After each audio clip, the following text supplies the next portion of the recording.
Ahoy hoy. Hello, folks. Oh my goodness. Thanks for swinging by to watch. I do not do videos often enough. I don't have elaborate, fancy ways of sharing them. I can't tweet the link out. Oh, Hog Tie's live on air. So for those people who do show up, it's always nice to see or know that I'm being seen. Although I'm not being seen, I'm broadcasting a soothing fireplace. I have some thoughts. I've got nothing scripted. I've got some thoughts and uh, G-Man versus reality. We're up to part 6. I haven't done one for almost 2 years now.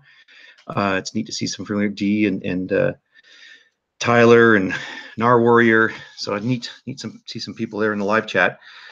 Post away. I will be sharing the link quite shortly. I'm security conscious, like anybody should be in the days of porn bombers and snipers.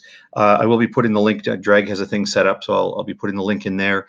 Other people, you know how to message me, and just ask for the link, and I'm sure I'll notice them.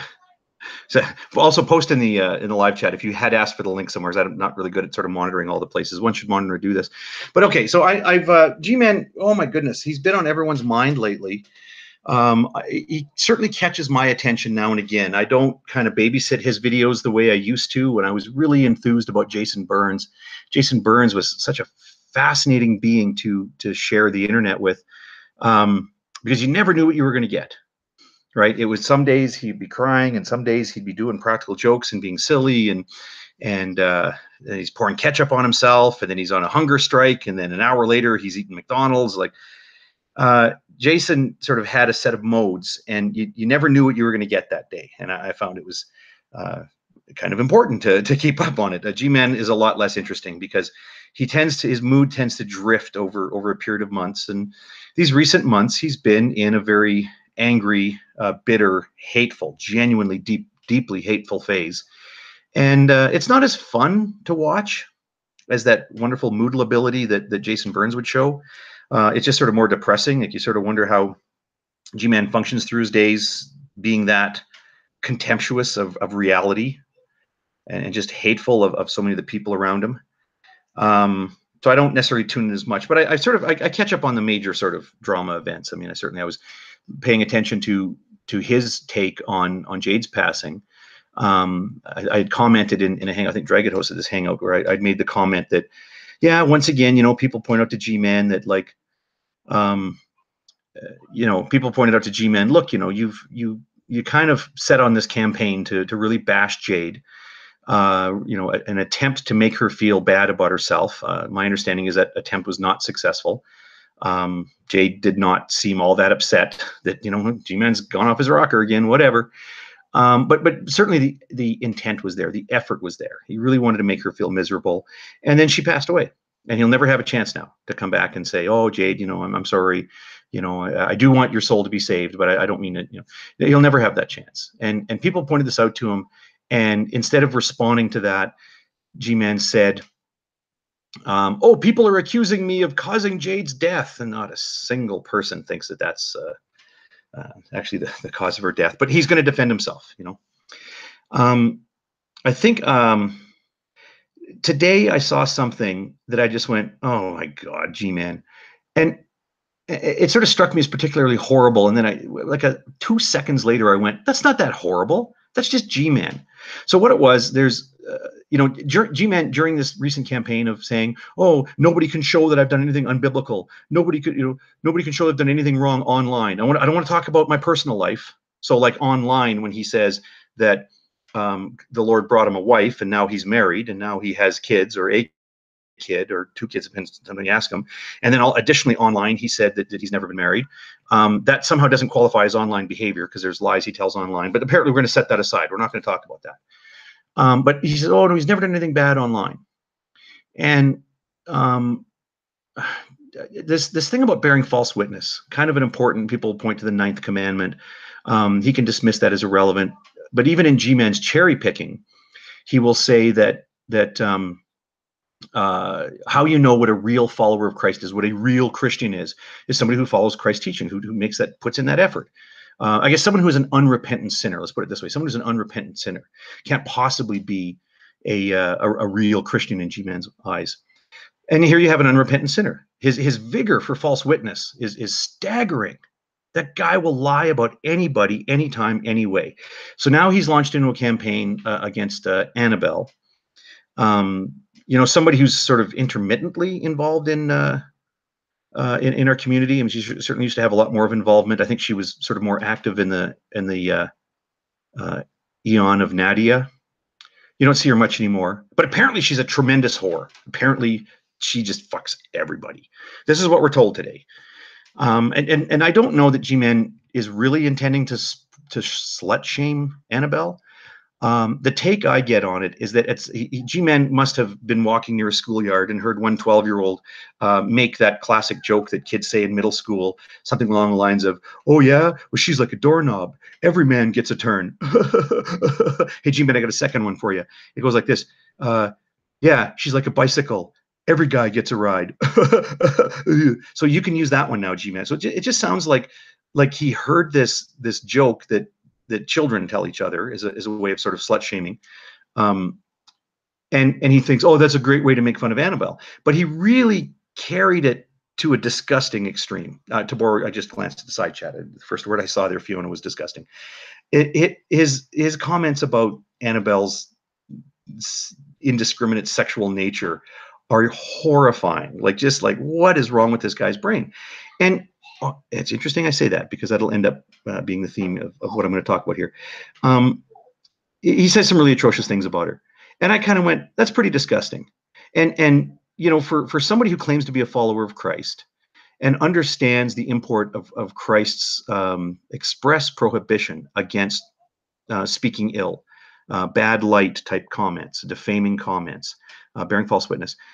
He just doesn't seem to give a fuck about that. He'll just say anything about anywhere. And in particular, he's, oh, you can't show that I'm a sexist. Well, look, I'm sorry. You're going to go to the slut shaming thing. You're going to call a woman a whore and say these things about her. I'm sorry. That's not real gender equality. That's you just being an asshole. That's all that is. But, and anyway, so I'd seen this and I went, and then I'd seen the follow-ups to it. I'd seen this sort of thing going on. And I thought, you know what? That I'm really starting to find that, like, what's wrong? And I go, well, what's the big deal? That's just what he does. That's just what he does. Like, why, you know, so what? And then I thought, you know what? I've been thinking for some time about, and this is what I want to eventually get to in this hangout. And the reason I want to do this part by myself ahead of time is because I want to warn the audience as you join up, as it builds. I'm going to say something about G-Man. I want to explain. Have you ever noticed I never get angry with G-Man? I have no hate for G-Man. He annoys the shit out of me, but I have no hatred for the guy. I don't see him as a really, you know, as a bad guy. He's not a sneaky, malicious, conniving, you know, Brett Keane type, for example. I never get angry with him. I have no hatred for him. I also don't feel like spending a lot of time with him. I don't feel the need to fix him or repair him in some way. And I think I want to speak a little bit more today, because I am seeing a lot of people sort of explosively getting kind of upset with G-Man as he intentionally turns up the heat. Right. I mean, this is his strategy.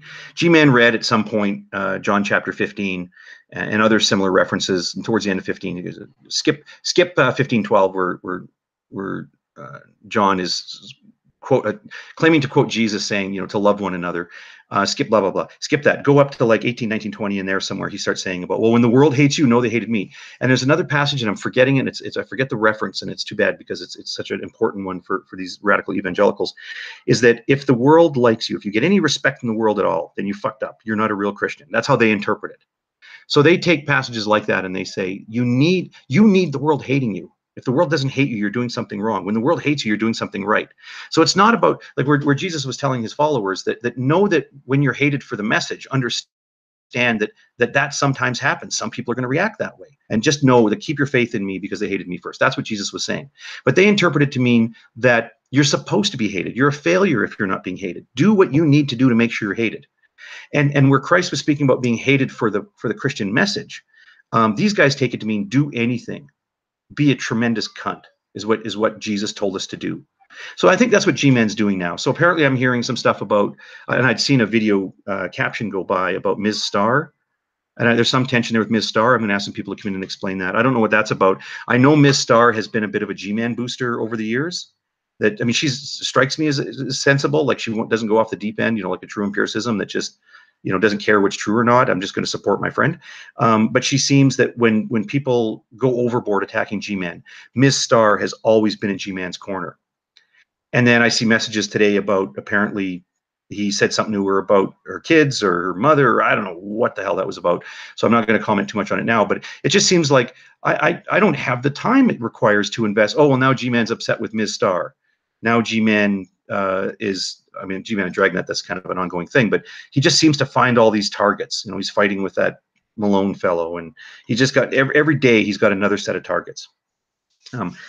I had popped in. I heard, what was the thing I heard? Oh, about him going on about Annabelle. I thought, oh, this I got to see. So I popped in to his live chat for a moment, and I was there for probably 8 or 9 minutes. And when he'd seen I'd put a comment in the live chat, he starts going off on, you know, he comes up with what he thinks are insults against me. And he's all ramped up now to tell people that I'm a coward, because he's going to go the whatever 150 miles or 300 miles or whatever it is to go from his city to Toronto. And he wants me to go the 3,000 or 3,500 miles to go join him in Toronto. And if I don't show up, then somehow I'm a coward. This is the guy, by the way, I'm going to start sending out the link here because I'm meandering. But this is the guy who I count now 17 times where he's like challenged me to a debate on something and then chickened out of the debate. 2 of those times have been on the topic of morality, and this, you know, not having a basis for your morality. But other times, you know, there have been particular sections of the Bible we've gone to discuss. There's been evolution. There's been science topics we've gone to discuss. And he just runs away every time. And he's on about how, well, if I don't go to across the country, then whatever. And why am I going on about that? So I'm going to start putting out the link here. I guess the thing I'm sort of sidling up to is that I'm going to say some things in here that I think some people are going to say, yeah, that needed to be said, and maybe that's helpful. Maybe some people disagree. It's going to upset some people. I know it's certainly going to upset G-Man and True Empiricism, because they're going to interpret it as an attack. But let me put this out there. The reason that I'm going to talk about this more openly today is because just 1 second, people are following Drake's thing. Link.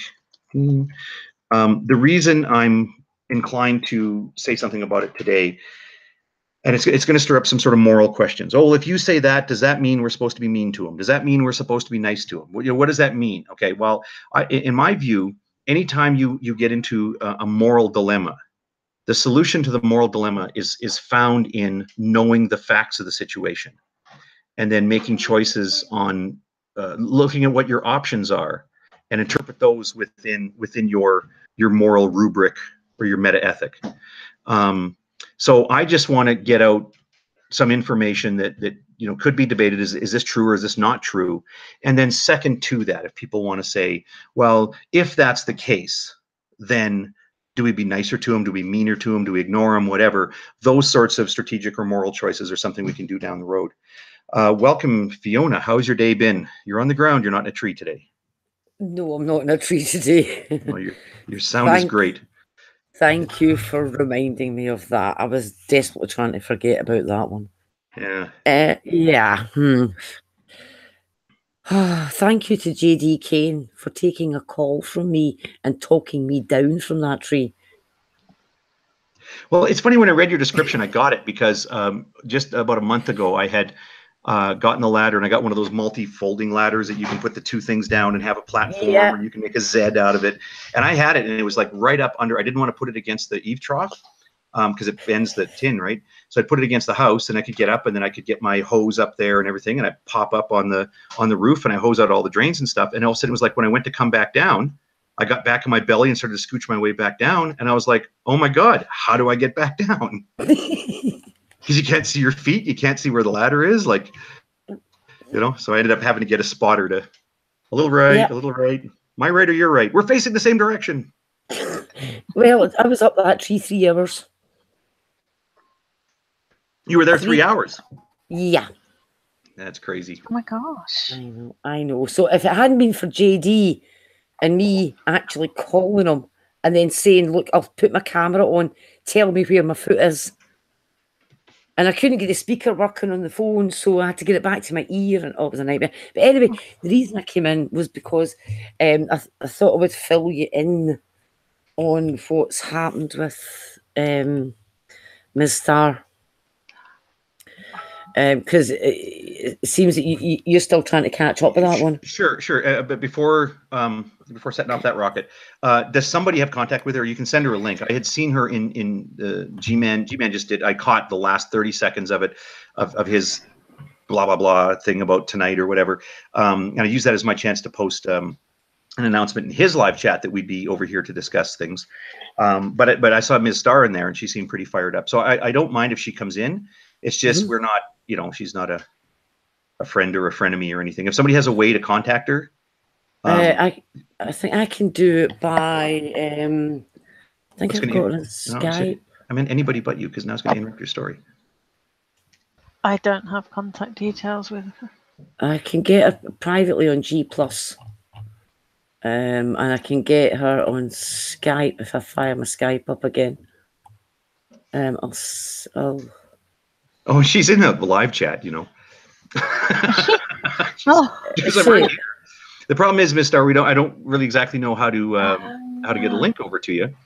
I'm certainly hesitant to post it in the live chat because of the the chicanery that happens. I'll do it as a Google private message to her, so it just goes to her and nobody else. Okay, if you have that. Otherwise, I could search for her, but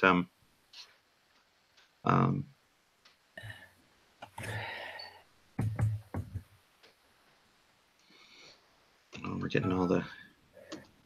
Yeah, go on. So far we have D. Smith, who'd asked to come in. It's always good to see you. And Kevin just joined us. Sock account. Wolf King, sock account with his camera off. Who knows what he's doing? Who knows what he looks like? It's a mystery. We don't want to know what he's doing. Yeah, I mean, and if I was to turn it on right now, how would you know it's not just a video looping? Just a video. Yeah. Who would do that? Yeah, the evasiveness. G-Man's just let me know when you're ready, Fiona. But G-Man's evasiveness just stuns me some days. Like how you can't just say to him like, "Oh, you shouldn't have done that." You can imagine him walking around somewhere and taking a step backwards and stepping on your toe and saying, "Excuse me." You stepping on. Oh, and you say, "Oh," and then he wouldn't say, "Oh, sorry," right? He would just be like, "What do you mean, ow? You don't have a basis for your morality. I need your social." Just a crazy, just insanity. Yeah, but all those people that were killed by atheists. Oh yeah, and apparently we're all pedophiles, or we support pedophiles. I don't know what he's getting on about. How murders, we worship. Oh, he was going on about Boom being a pedophile. I didn't actually hear all of his video, but the bit I did hear, or maybe it was a comment I saw. I can't remember. I don't know if it meant like Boom, but Boom's only about 12 himself, isn't he? No, Boom's in it. No. He's been saying that about Boom for years, and we don't know why, but we think the reason for it is because Boom is a brony and he's open about being a brony. Oh. We think because Boom likes My Little Pony, that therefore Boom likes little children. Okay. No, because Boom likes My Little Pony, he likes My Little Ponies. That's just crazy talk. How can you come to a conclusion without leaping to it, Stocker? Just no other way. Okay, I've let Ms. Starr know that I've sent her the link privately, so she refreshes. If she refreshes her G+, she should see the message from me. Okay, well then, sir, I want to let you to have the floor, then address that. Just now that we mentioned that issue with Boom, it sort of raises a concern for me. I'm very, very, very, very careful about any sort of false accusation. That particular one is alarming and dangerous, and I don't know what the source of it is, but I'm saying I don't think anyone in here is saying with any sort of certainty that that's the case. Also, and sorry, I got to be careful with a couple of words here. My kids just walked by, or they're outside shortly. There's a difference between somebody who has interests and predilections versus somebody who's an attacker and an offender. And I don't know what they're saying about him, but I want to make it clear. I mean, I don't know. Boom, was he one of the guys that used to kind of be in whatever? I don't want to talk about that. Go ahead with. He hasn't been around for a while, like, and not publicly anyway. Yeah. So he's decided to go after Ms. Starr. Because she called him out and because she put his name in the title of her video, and he says that she's doxing him, and she's not. He doxed himself years ago. So this is him all going all out for revenge, and he's going to expose all sorts of things. But one of the things that he does say in that video, which he has removed, is that when he mentions what he's going to do, he says that he knows Ms. Starr's address, and he knows all about her daughter and her grandmother. Now, he took that video down, but in the interim, he also phoned her, and he left her 2 voicemails. And he repeated that threat to dox her daughter in the voicemail. Ms. Starr made a video, and she plays back the 2 voicemails that she got. Now, threatening to dox people's kids? No. It's not something you do. And his original video that he's removed now, a number of people have it and are mirroring it for posterity. Can I say of this? This had come up once before, to my knowledge. I don't know how many times before, but there was a lot. I know that G-Man, that is, had made comments like that about G-Man's kids. I'm sorry, JD's kids, JD King. Yes. And some sort of thing about putting his daughters at risk by giving away information about their school, and everybody kind of went, "Oh my God!" and they kind of flipped out about it. And I think, understandably, that's sort of an at-risk age that his kids were at the time that this was going on. My take on it then, and it kind of persists to be, that the guy's, like, G-Man's genuinely toothless, right? Like, he's not going to do something like that. And there's a difference. I'm just trying to highlight a difference here between somebody who would actually do something like that versus the idiot that just says he would do something like that without having the fundamental self-awareness and social awareness to know that how people are going to react to that. Like, there's nothing, like, it's just such a bizarre thing to say. Now, my concern is I would never give G-Man a scrap of information, because my concern is he has such a lack of impulse control that, you know, I don't, if you ask me to bet on whether or not he would ever out JD's kids or Miss Starr's daughter, actually, isn't her daughter an adult? Well, it doesn't matter. He shouldn't do it anyway. I still wouldn't give him information because he only has to lose he's got such a lack of impulse control, and he only has to make a bad choice once when it comes to releasing your personal information. So I'm trying to say the duality there. I understand why people would be worried when he says stuff like that, because it certainly reflects really poor character. And I think people who want to protect their information, you're better off just not letting them have it. But having said that, if I had to bet on it, I'd put, 100 to 1 that he would never actually do something like that. Yeah, well, he does have a billy club at home. So, well, at any rate, he made a false accusation today. That's really shows me where this guy's at. And you're going to narrow it down, Bruce. He made a false accusation. Which one are you talking about now? Because I heard 3. He said with me, that there's something going on, and with Miss Starr, and I was like, wait a minute, that's not. I mean, that was like years ago. Between you and Miss Starr? What? Between you and Miss Starr? What did he say? Yeah, that's what he said. And I'm like, here? It was. Happened. And yeah, it just really torqued me off. I didn't even mention it in my video addressing him.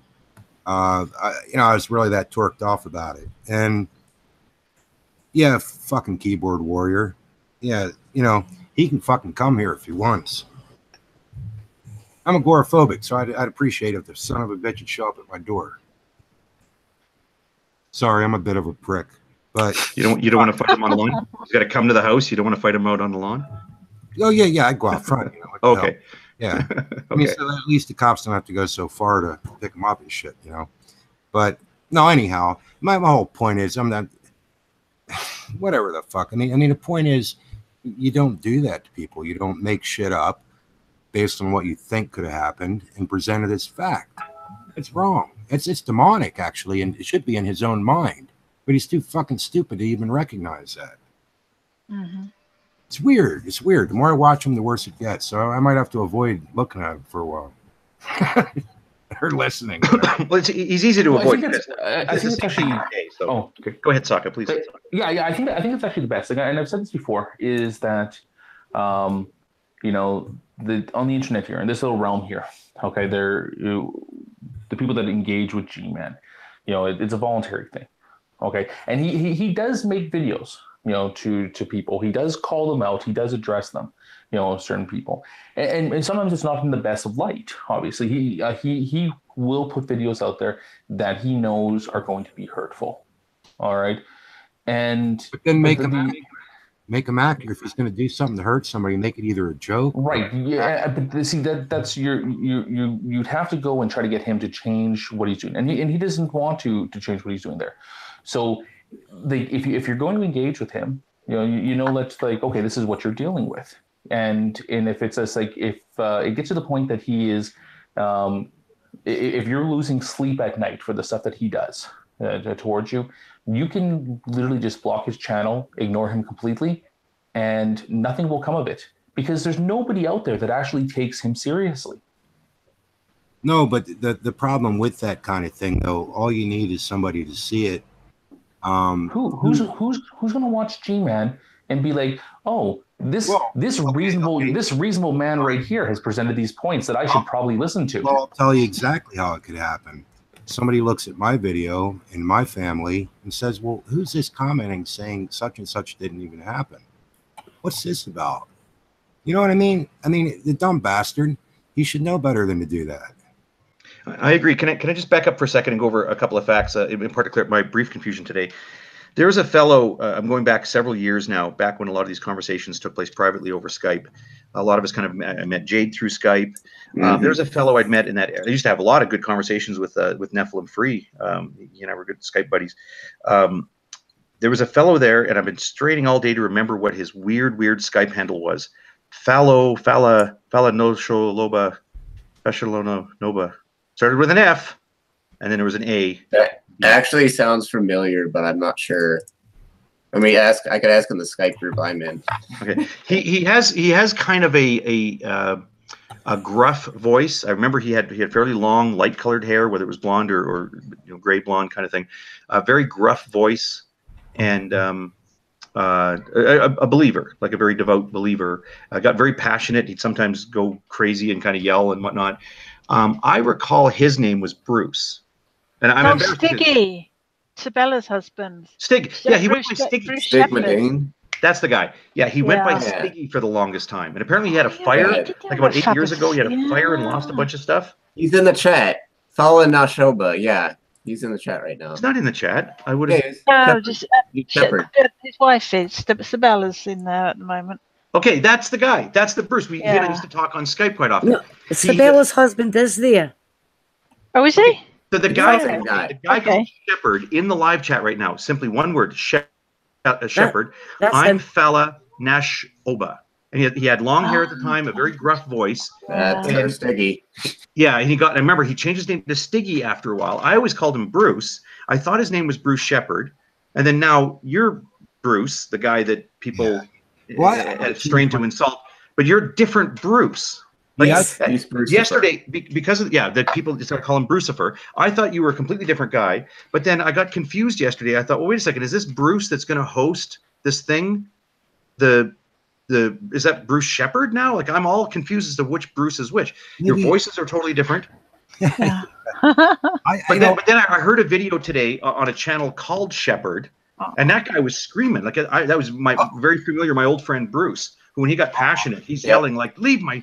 That's Bruce. That's the guy. That's the guy Stiggy we used to call. Yeah, okay. Yeah, Stiggy. Okay, so when Sabella's talking about Bruce, when she was saying, "Well, Bruce was going to host this," she means you, doesn't she? Yeah, and I think Bruce is just play guitar. That's the other confusing. Yeah, he's a good guitar player too, but he's a real good rocker, But I don't know, man. Maybe I should change my name to Brucifer again, Okay, well, for clarity, we're gonna get so you, Bruce, were the one who now you did or you didn't have. Why would this come out in public? You had a fling. It was a crush or a fling, or what was it? Just just talking, and I guess maybe somebody found me of interest. I pity anybody. It's a shame. But yeah, but you are married though, just not married to Sabella. no, And Ms. no. Starr is a different person. Ms. Starr, I know, is a different person from Sabella. Yeah, no. Yeah, the only relationship I know Bruce has been in is the time that I saw him in Bible Thumping Wingnut together. and that was really cute, by the way. I love that video, the intro But it video did where end you in an guys. acrimonious divorce. It was actually, Unfortunately, Tim's a good guy, man. I enjoyed having him over. It was all right. yeah. You know, really. No, I bet he was. I mean, like, I've always kind of liked Bible Thumping Wingnut's content. I didn't like it as much when he was hosting all the Matt Slick stuff, but I always liked the Bible Thumping Wingnut. It was so boring. Yeah, I don't think it was that boring. I thought that it was different compared to like the production value on it was a little bit better.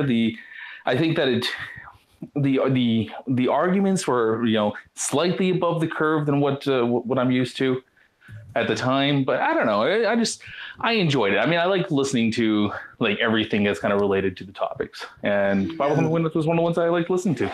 Well, he presents Tim Bible Thumping Wingnut presents a very different challenge for non-believers, or even I say what he would consider a non-believer, even other people of faith who simply don't share their sola scriptura, and that's when you're elect.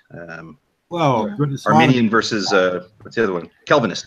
If you're be elected. Sorry. Yeah, he presents a very different challenge than talking with G-Man, for example. If you really wanted to engage the Christian faith and specifically this sola scriptura Calvinist position, you don't want to go to G-Man and say, explain. All right, cats, you're good, you're fine.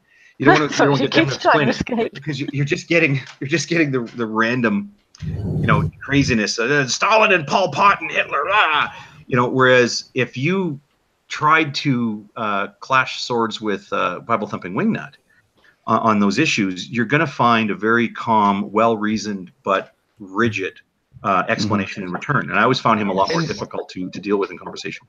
It's like, and if you want an example of it, just like, and he's smart too. Okay, like I would hardly call it a debate, but whatever he had that if everybody remembers the interaction I'm talking about here with Alex Botten, Tim destroyed Alex in that conversation because he was, they came from different spots. Alex was coming in for a discussion, he's gonna, hit some of the normal points, whatever. And Tim had an entire thing prepared of every single time that Alex had said something, contradicted himself, and all this other. And he must have had like this stuff so well organized that it was, it was brutal. And I have to give props to Tim for that, for just being like so efficient in his takedown of Alex Botten there. And I don't agree with his position there. And I feel dirty to say that that he somehow won that discussion or something, but he definitely had the higher ground in that one. I think Alex did okay. Alex goes in on autopilot, right? I'm not going to prepare. I'm just going to talk and just talk off the cuff. And I think he did okay, given that was his approach. But given Tim's like preparation for that and his smooth, cool, methodical approach to it, he brought the rain. That's you got to say at least.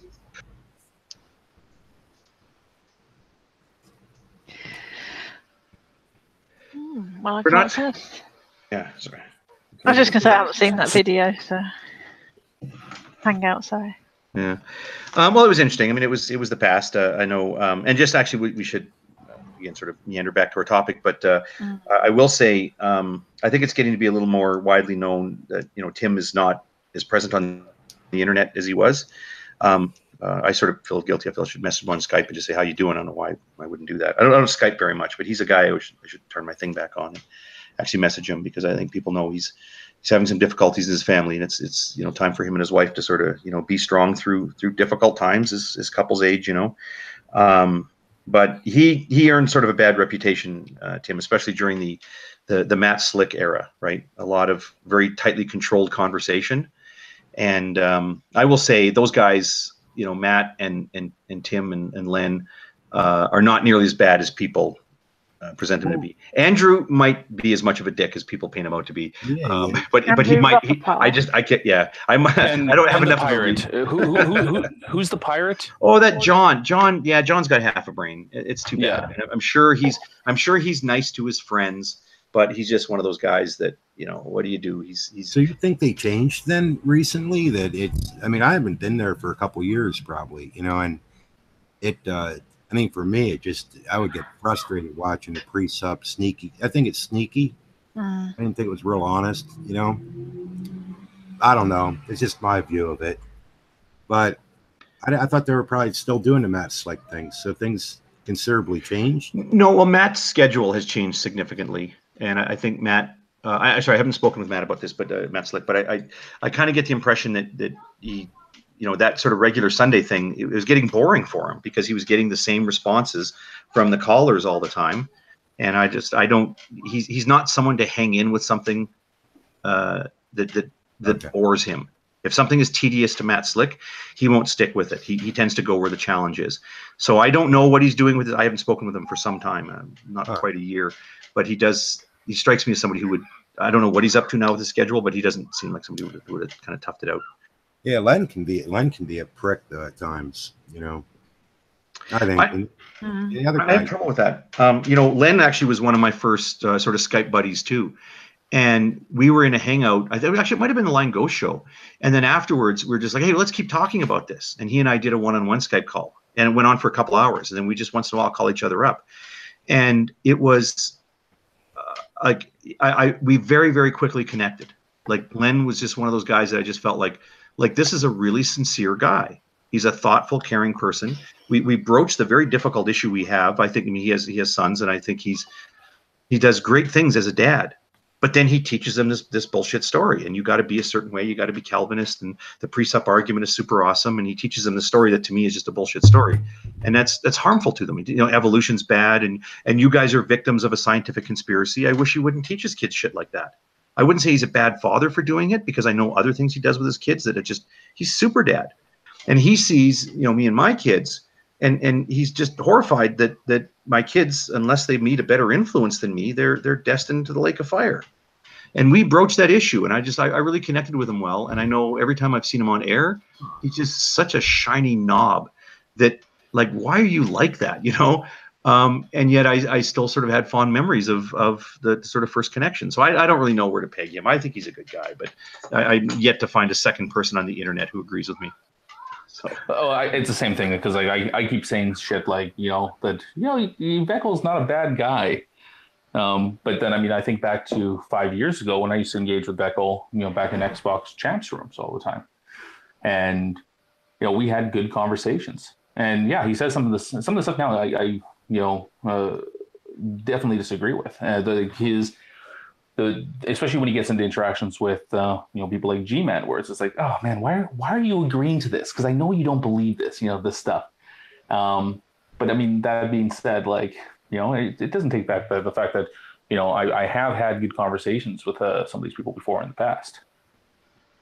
Well, it's interesting that we can talk about, Matt Slick, which has a bad reputation, and Tim, the Bible thumping wingnut, and Len, and some of these guys, and say, well, are they really a bad guy? If you talk to them off air, they're actually pretty cool guys.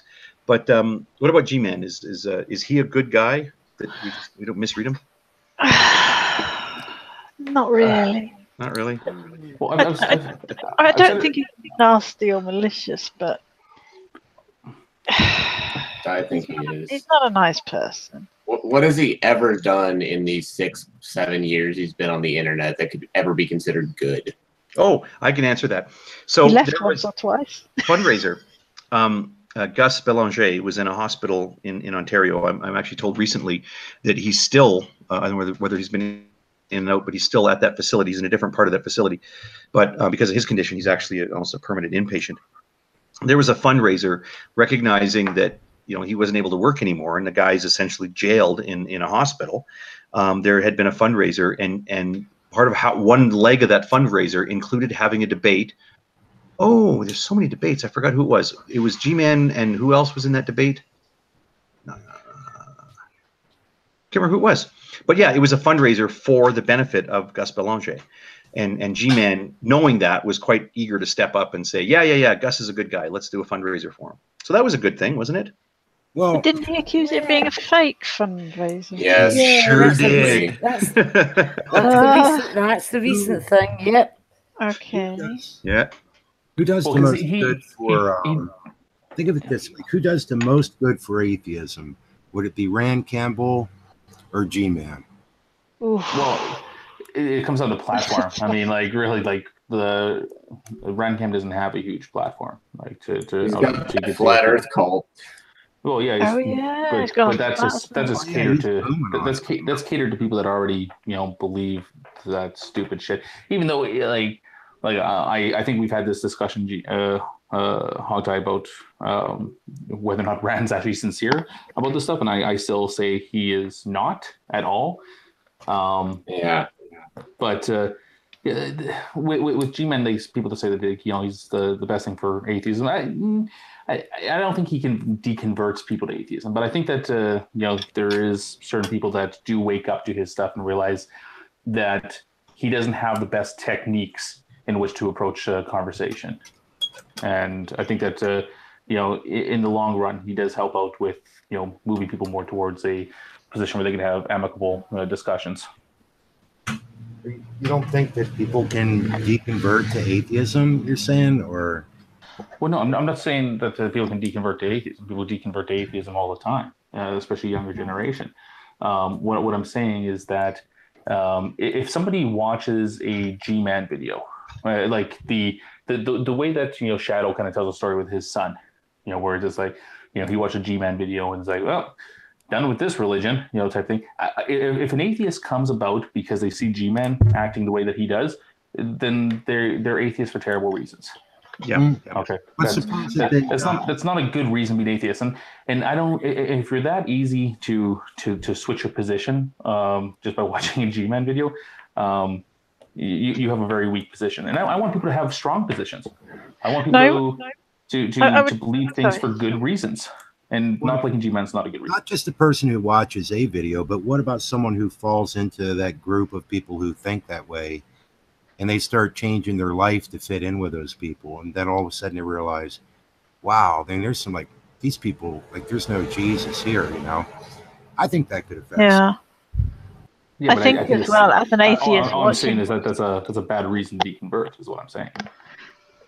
I know if I, when I watch people like G-Man or Rand Campbell, even though I know Rand Campbell's a complete and utter fake and he's not a Christian at all, that knowing the people that talk with him who are Christians, they just make me think, yeah, I really don't fancy Christianity. I mean, I know I'm not likely to convert into Christianity anyway, but they kind of reinforce that thought, even though I know it's silly because I do not judge all Christianity by those people. They just kind of add that little layer of, yeah, I'll give that a miss if you don't mind. Well, let me. Can I speak a little bit about because of the people here? I may sort of have the longest, I guess, the longevity. I can tell you a bit about going back to some strategic points around about 2007 and 2008, and I'm going to reflect not on G-Man but on Nephilim Free, and I'm going to echo what Sokka said. I mean, if somebody watched a G-Man video and then, oh, that's it, the Christ is not the risen Lord, I would really wonder what that person's next step is going to be, because clearly your relationship with reality is so tenuous. I mean, you can be bumped by watching someone's YouTube videos. You're not going to land on firm ground epistemologically. So I will say, and this is funny, because this has actually been an accusation, like going back to the sort of salad days of online atheism advocacy, there had been the accusation that, well, you guys are putting a spotlight on the biggest idiots of Christianity, and you will not take on the actual intellectual lights of Christianity. And I've not played it close to the vest. I've admitted over the years that some of the stuff that we've been writing in the early days, and then it really yes, that was a strategy. That wasn't the only strategy, but that was a strategy. It was to hold up the biggest, craziest dumb fucks and to say, this is your poster boy for Christianity. But in sort of looking at what happened, people don't lose their faith in God or lose their faith in Jesus Christ as Lord and Savior because there happens to be another follower who's an idiot. That is not an effective strategy. it certainly was effective in getting them to kind of question their beliefs and question the cult mindset. And what we found would happen was that when you get a guy like Nephilim Free, who was at the time one of the more, I'd say Nephilim Free and then more so Venom Fang X were kind of the big voices of the day. Geez.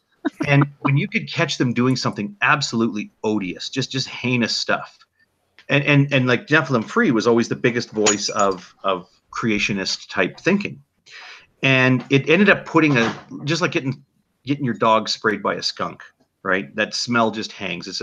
The stuff that those guys would do would end up putting a real stink on the anti-science young Earth creationism. And what we'd find would happen was that believers that were raised believing that scientists are trying to fool you and the Earth is actually only 6,000 years old, they would give up on that stuff, but they would retain their personal relationship with the Lord. So it's actually not a great way to get them to deconvert. Some of those people then later in life, it sort of increased the chances that they would, like if people remember the famous Amanda Gate incident that Nephilim Free was involved in, I mean, that guy had an easy path out of that situation. I mean, he'd come into a room, we were in the room one day and he'd come in, this is Point Man Zero was hosting, and he came in and he says, it's on Voxley, I guess it was, and Neff came in and he says, okay, I know you guys heard, she's a cute girl. I was flirting with her. She flirted with me. I flirted with her. She's pretty. What are you going to do? And he literally said it that way, like, what are you going to do? And every guy in the room went, yeah, I get that. He didn't say anything lewd to her. He wasn't sexually exploitative in any way. He just flirted with her a bit. And it was totally cool. But then he launched on this campaign to completely ostracize her. And that got out. A fellow, Lewis, he went by Lafayette, 1990 something, 1992. Oh, yeah. Yeah. I remember him. Yeah. Well, he's a good egg. He ended up sort of getting out of this whole business. And then after he went to Texas A&M for a while, and then he's a chef now somewhere. I haven't talked to him for years, but he's a good egg. He's so he and Sam the scientist were quite good friends actually. But anyway, he moved on. He ended up doing a big expose on this, and it sort of revealed that how Neff had kind of done this little misstep, this silly thing with this girl, and then he made such a drama out of it and really ostracized her. We got recordings of him going into Shock of God's chat room and telling people that, well, if you even talk to this girl, you are banned from ever being in Shock of God's chat room. And they completely ostracized her. She around that time had kind of been losing her faith in young Earth creationism, but was very encouraging to all of us. I mean, I was like 40 some years old when she and I started talking, and she's this kid, she's like 19 or 20. And she would tell me, oh, don't be discouraged by this stuff. And, turn to this part of the Bible and like really reflect. I want you to pray about this. She was one of the most encouraging people to me ever to reconsider my atheism and to come to faith. And so even though she kind of gave up on the young Earth creationism thing, she stayed with. Well, years later, she and I have kept contact, and she's quite firmly an atheist now, right? And she'll tell you that obviously the big move away from young Earth creationism was in part because recognizing the deception that goes on with young Earth creationism, but it was enough to sort of set off that firecracker and sort of create that first split in her epistemic wall, right? And then as she'd gone to college, she eventually lost her faith. But I also think my point here, I also think a lot of those stories are rare. I really don't think you see a lot of people that look at an F video and say, well, that's it, I'm an atheist now. And I think the same for G-Man. I think that the G-Man pushes Christians to one side or the other. You're either a big G-Man fan and you're going to become a crazy fucking lunatic. And all those atheists, they have no morality, they have no moral basis, blah, blah. Or you're going to say, look, I love the Lord, I love Jesus, my spiritual guidance comes from reflecting on the word. G-Man is not my pope. And people will distance themselves from G-Man, but I don't think it actually breaks their faith to listen to G-Man's nuttery. I sort of agree with you and sort of don't in one regard. There are a lot of people that think that 9/11 was inside job because of a video. Because of those loose change videos that they put out. It was just recycled and modified. When I say videos, they just enhanced it and found new bits and got rid of some of the bits that have been quite debunked and stuff. But, it's amazing how many people can be suckered in by something. But I do agree with you with the you know, with the people will sort of say, okay, you're the big G-Man fan, or you're just like, yeah, just throw him to the wind. You know, I see a perfect example. Let's compare. Give me a sec, Soccer. Let's compare Veckel and Christian Anarchist, both of whom are Calvinists, but have very, very different styles of attitude towards other people. You know. Well, okay, so Cliff, but the thing is, like, first off, I think it's a poor comparison to compare, you know, saying that somebody can get motivated because of just watching a video. When you take a look at people like a lot of Christians, okay, and my apology to all Christians out there that, you know, this is offensive, is that, yeah, but I'm sure people have heard this before, is that the Jesus that they worship seems very similar to the personality that they have. Mm-hmm. You know, if they are, you know, very anti-homosexual, very, you know, very conservative in their views, you know, wow, look at that. So is Jesus. They're a little bit more liberal. Well, hey, Jesus was a hippie. Okay. So people that watch G-Man's video, okay, will stick with him or become big fans of him if the Jesus that he represents is similar to the Jesus that they already believe in. I mean, these are the same people that will reject guys like Joel Osteen or any type of, what are they, the Fortune Gospel guys or whatever that's called, you know, because that stuff doesn't line up there. People watching Christian videos and rejecting certain people's brand of Christianity is not uncommon. You know, so G-Man has fans, but he only has fans not by virtue of the videos that he makes, but because the videos, the attitude that he has and with the way that he depicts his religious views already fall in line with something that they believe. Yeah. Sorry to interrupt, but just those blessed with mods, take a quick peek at the. Oops, that was the wrong. When am I going to figure out how computers work? Quick look at the internal side chat here. And I noticed that this video doesn't go out on my feed. I don't know how you guys found out about it. If people want to reshare that this is going on, you can do so. But I have no idea how notifications work under this week's policy. I apologize for interrupting, but go ahead. Was it Sokka or if somebody else was? No, I'm done. Okay, then nobody go ahead. Oh, I did try to catch you.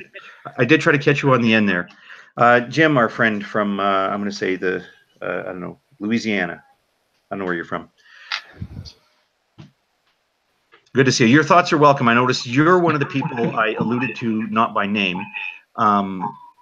You've kind of launched into a let's help G-Man be a better person type of a campaign. Is that a fair characterization? Please. No. Go ahead. No. This is a beyond help. This is a get G-Man to hate me campaign because G-Man can't hurt me. Like when you notice, G-Man will specifically find people, look for specific weak spots in them, and then stab and then twist that knife as hard as and as deep as he can. G-Man can't hurt me. There is nothing he can do or say to me that will hurt me more than Drill Sergeant Becker did when I was in basic training. You got to have fucks to give fucks, right? So if I can get G-Man to hate me, he's not trying to hurt other people. That might be white knighting. So shoot me. What a great idea. Everybody should try to get him to just hate everybody, and that maybe he'll tire out a bit. Oh my gosh. But he already hates just about everybody. That's like, if I can get him to specifically target me, he's not going after people like Sabella, Ms. Star, you know, people who have people who have obvious point. Well, I try not to insult anybody. What kind of clown though is either hitting on women or slamming on them? Like, what in the world is that about? I mean, strange. An insecure person. I did find it interesting that, like, say he was having a right old go at Jade. Jade died. He was having a right old go at Deirdre. Deirdre snapped him the fuck back, and now he's having a go at Miss Star. Well, and I think she's snapping back too. So it's like in the video that MP did, where we all kind of went in and kind of expressed our feelings towards G-Man. One of the points that I had brought up was that I don't think that G-Man You know, G-Man using a bullhorn, G-Man talking over people is not a sign of him being, you know, like immoral. You know, people that try to link, you know, immoral behavior to what G-Man's doing, it's a stretch. He's rude. You know, there's basic etiquette that happens within conversation, and he ignores it every chance that he gets. And that's not by virtue of him being a bad person. And although I do think that he is a bad person for other reasons, that is by virtue of the fact that he does not know how to engage, does not know how to actually have an exchange with somebody. So when I think he knows this to a certain degree, which is why he prefers structured discussions. You know, like, you know, even if it's not supposed to be a debate, you know, it's going to be a discussion. You talk for 5 minutes, I talk for 5 minutes, you talk for 5 minutes, I talk for 5 minutes, whatever. And those rules aren't for the people that he's talking with. I think that he puts those rules in place for himself, because he knows that he can't control himself, or he doesn't know how to engage in a conversation if he doesn't have those type of rules in place. It's just going to fall apart. So when you see his interactions with the woman, you know, the animal example is a good one, because he says, you know, the animal's like a doorknob. Everybody gets a turn. That's playground insults. But then he throws in, when's mine? I saw that. When am I going to get a turn at this? Which turns a rude comment into something that is just like despicable. Like, it's just like you've taken something that's already bad, and you've lowered yourself even beyond that comment by adding that. But he doesn't realize that, and I think that it's that lack of intellect, you know, in how to approach conversations. Well, I can understand there's some question about immorality, but quite honestly, as soon as he turns on his camera, that's when it starts. So, Saka, love you long time, brother. You know, I have nothing but the utmost respect for you, but in this I have to disagree, because in order to set those rules in place, you would have to have more the kind of self-awareness that doesn't come from sticking your head up your ass. You know, I understand your disagreement, and this is why I'm now blocking you on G+.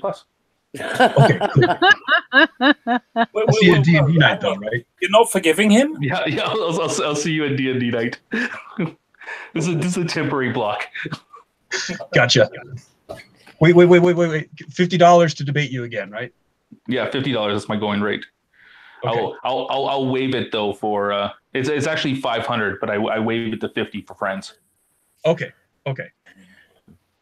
You're cheap. G-Man's wanting $1,000. Well, I'm only half as smart. What do you want that for? That's just an excuse so he can bail. So he Blue can. Barrel Fund? Oh yeah, bail bond, bail money. If he wants $1,000, then you know what, he can come on my channel for free. Yeah. He only wants $1,000 so he can pretend that, you know, if you want him, you're going to pay that money. Whereas in reality, it's nothing like that at all. It's him having an excuse so he can just deny. He can just, you know, what was it? Matthew 7.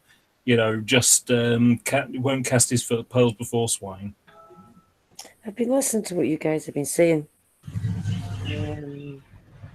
And some of the people saying, you know, it's not intending to be bad. And I used to think that as well. And I've changed my mind on that one. Because having watched what's been going on for the last couple of months,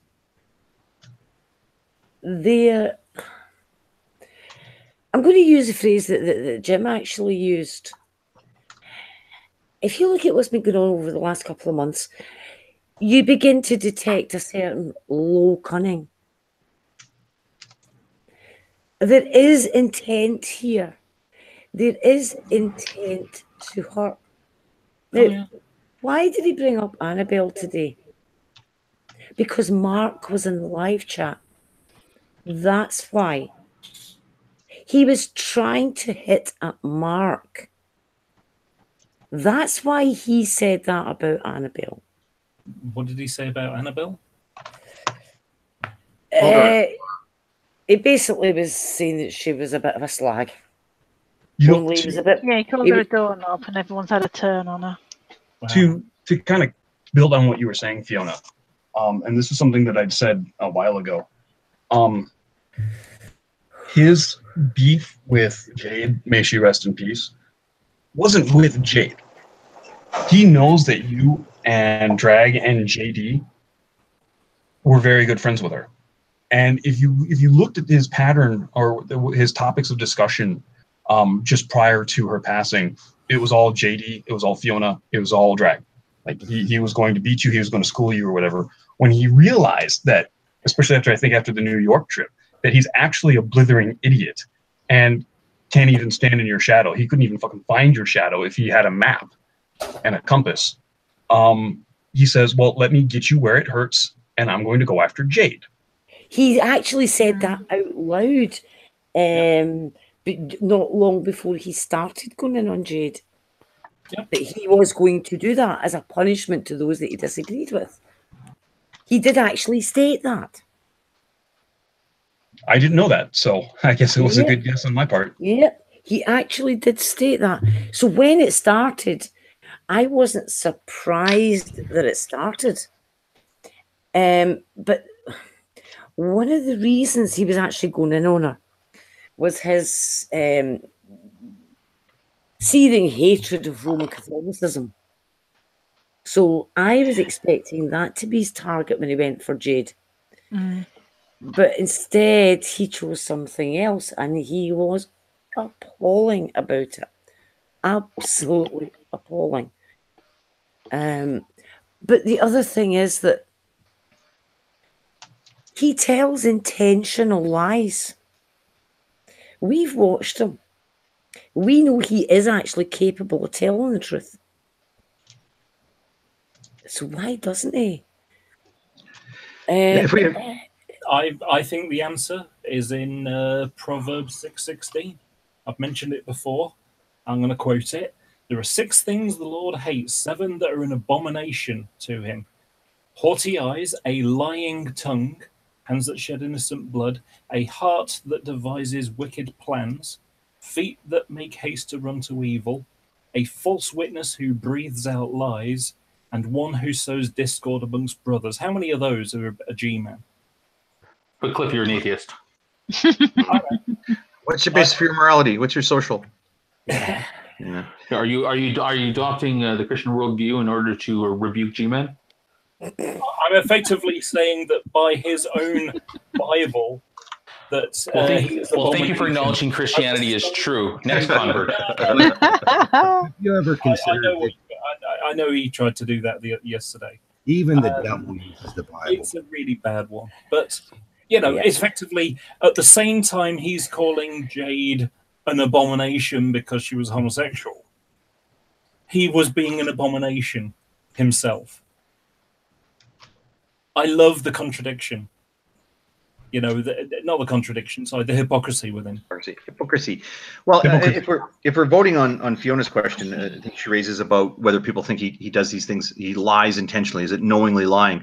I would certainly, without hesitation, we have ample evidence for this. He certainly does things that are intended. It is his purpose and his intent to be hurtful to the other person.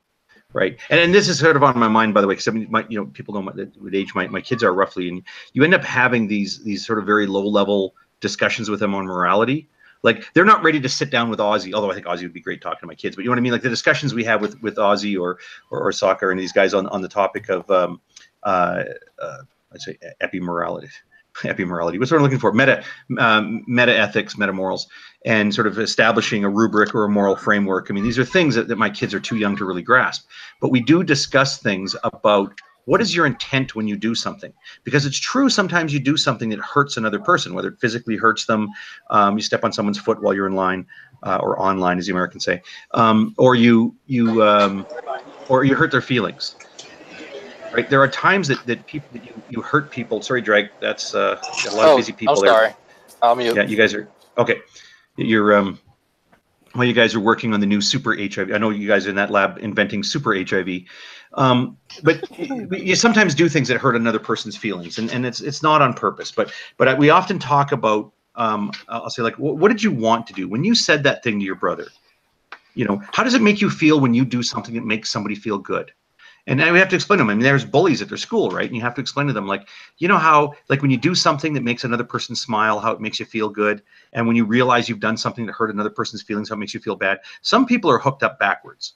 And these bullies absolutely love, again, I'm sort of using the childhood example here, but there are people in the world, especially in that age group, where they're happy when I taught my kids the expression, get your goat, right? And they say, like, you know, so when that kid said something, did he get your goat? Like, what did you say in response? Well, clearly he got your goat. I bet that made him happy. So we try to teach them the value of, like, recognizing that some people are just hooked up backwards, and they need to learn proper behavior selection and proper desires for other people's moods. Now, to bring this back to G-Man, it is without doubt in my mind that many of the things he does are intended to make somebody else feel bad, whether it's successful or not. I mean, he says dumb stuff. I was joking the one time about how he started calling me, like, hog-tied dummy. Like, okay, Wow. Frank Sanford. You know, and I told, you know, Hog-tied chimp, man. Hog-tied chimp. It's not that hard. I tell you, he Hog-tied must Hog-tied chump it was. Hog-tied Oh, chump. God, Yeah, chum. there's lots of Oh, he things you must could have do. got a team on that. Is that before or after the pigs? Yeah. Oh, that was around the same time. But yeah, I mean, that's the thing. He just but he says stuff like that, and you go, oh, "I'm sorry, am my feelings supposed to be hurt?" Like I can, you know. But he does that sort of thing. I mean, in his attempt to make Jade feel awful about herself was very unsuccessful. But the point is, it's there. But Yeah. I think Yeah. that, some people do it because they get a high, or they feel better about them. Like, they can't do better necessarily that easily in life, but if you knock someone else down, then you feel in a sense like you're higher up. I completely agree with you on that, because you look at his life, like, who envies him? Like, can y'all hear me, by the way? Yeah. Yes. You're good. Okay. Hey, I'm literally doing what I wanted to do. This is exactly where I want to be in life. I feel good doing this. G-Man is not. It's quite clear that he's not happy. He was even talking about trying to find another job and trying to find another place to live. Like, it's just, he's moved over the course of the last 6 years that I've known this guy. He's moved probably 4 or 5 times. People who have a stable life don't move that many times. I mean, my mother You're on loved fire. But to be content with life, Is he really? I was looking at the screen. I've got to look now. It would be funny to have Sorry, him sorry. in that speech and have a Bunsen burner go off on him. I do want to point out something that Dragnot said the other day when he was talking about G-Man. He said that, like a child, when a child gets hurt by someone, they want to hurt someone else in return. It's spiteful action, and most of us get out of that when we get older. But he doesn't. He still has a child mentality in that. Exactly. I need to use that as a bit of a launch pad here, because this is the kind of thing I've been thinking about lately. I completely agree, you know, with Drag's assessment on that, and your echoing of a cliff jumper, that the word I'll use for it is he lashes out. Right. G-Man's the kind of guy that when things are calm for him and it's going okay, and he can have normal conversations, you can talk to him, and he's civil. He's interested in stuff. He likes talking about things. He's great. But when he feels attacked, he lashes out, and he lashes out in completely random, insane ways. In part, this was on my mind because when I had typed a comment in his live chat, which I very rarely do, he immediately like, "Oh, hog ties here. Oh, well, this guy," and he starts going off on, and he's saying things intended to insult me, and they're stupid things, right? Like he'll go off about, oh, that I talk too long, and here's the thing is, he doesn't realize when I take a bit of mic time, it's because I know what I'm going to say, and I know what the structure has to be. If I need to get to E, I might go A, B, C, D, E, but there's a structure to it. There's a point, and then I close my microphone and I want to hear what other people say. When I'm talking to G-Man, there can't be A, B, C, D, E, because he doesn't have the capacity to follow it. When I talk to you, go ahead and listen to any conversation I've had with G-Man. I don't talk for a quarter as long as he talks. When you say something that gets under his skin, he opens his mic and he starts going, Pol Pot, Stalin, and Fiona, and Alex Botten, and he just goes into some fucking craziness, right? That guy will burn up all the airtime in a hangout, just begging to be interrupted because he's in a tizzy. So I want to stick to my point about the lashing out. He with today was on a bit of a tear about how much I hate Christians and I hate Christianity. He has not one tiny scrap or nugget of evidence of me ever, even once, getting online and saying, if you're a Christian, you're a terrible person, like you need to be an atheist. He's never seen a single effort for me to deconvert people. If anything, he has ample evidence of my supportiveness in people's faith. I don't support people in believing unproven bullshit. like that vitamin B17 in quotation marks is better than chemotherapy for curing cancer. I don't call people stupid for believing that, but I have a bit of a struggle when it comes to people believing that, you know, Christ was, you know, God made flesh and died for your sins and he listens to your prayers. I have trouble with that because I don't think that's really a sustainable or supportable position. But it's also not something that there's sort of evidence against, that I would just say like, oh, well, you're dumb for believing this, just like you're dumb for believing in the flat earth, right? I would never say something like that. So if anything, I've been sort of more supportive to people when their faith is something of value. I will always be crystal clear in my position on it, but I don't this whole idea that I hate Christians and I hate Christianity is demonstrably absolute bullshit. But, you know, he says that stuff, and he's upset because Dragnet, and I'm going to say this too, I think Dragnet has been doing a lot of the things that I think spur on the lashing out. Dragnet has made so many videos where he said, you know, this guy's a fucking idiot, right? He's a man-child, and what do you expect from this fucking retard? And he says the stuff that really sets off G-Man, and I would say it is in part, not completely, but in part causal in what launches G-Man into the lashing out, into going on about Fiona's immoral character and Jade being I a agree. perverse reprobate. Yeah, it's funny though. No, I take responsibility for my part in that. I have no illusions that my actions help spur that on, and actually, in part, I look forward to it for several reasons. His anger amuses me greatly. Well, and also take note in what I'm saying. I said earlier in sort of framing what I thought tonight's conversation was going to be about.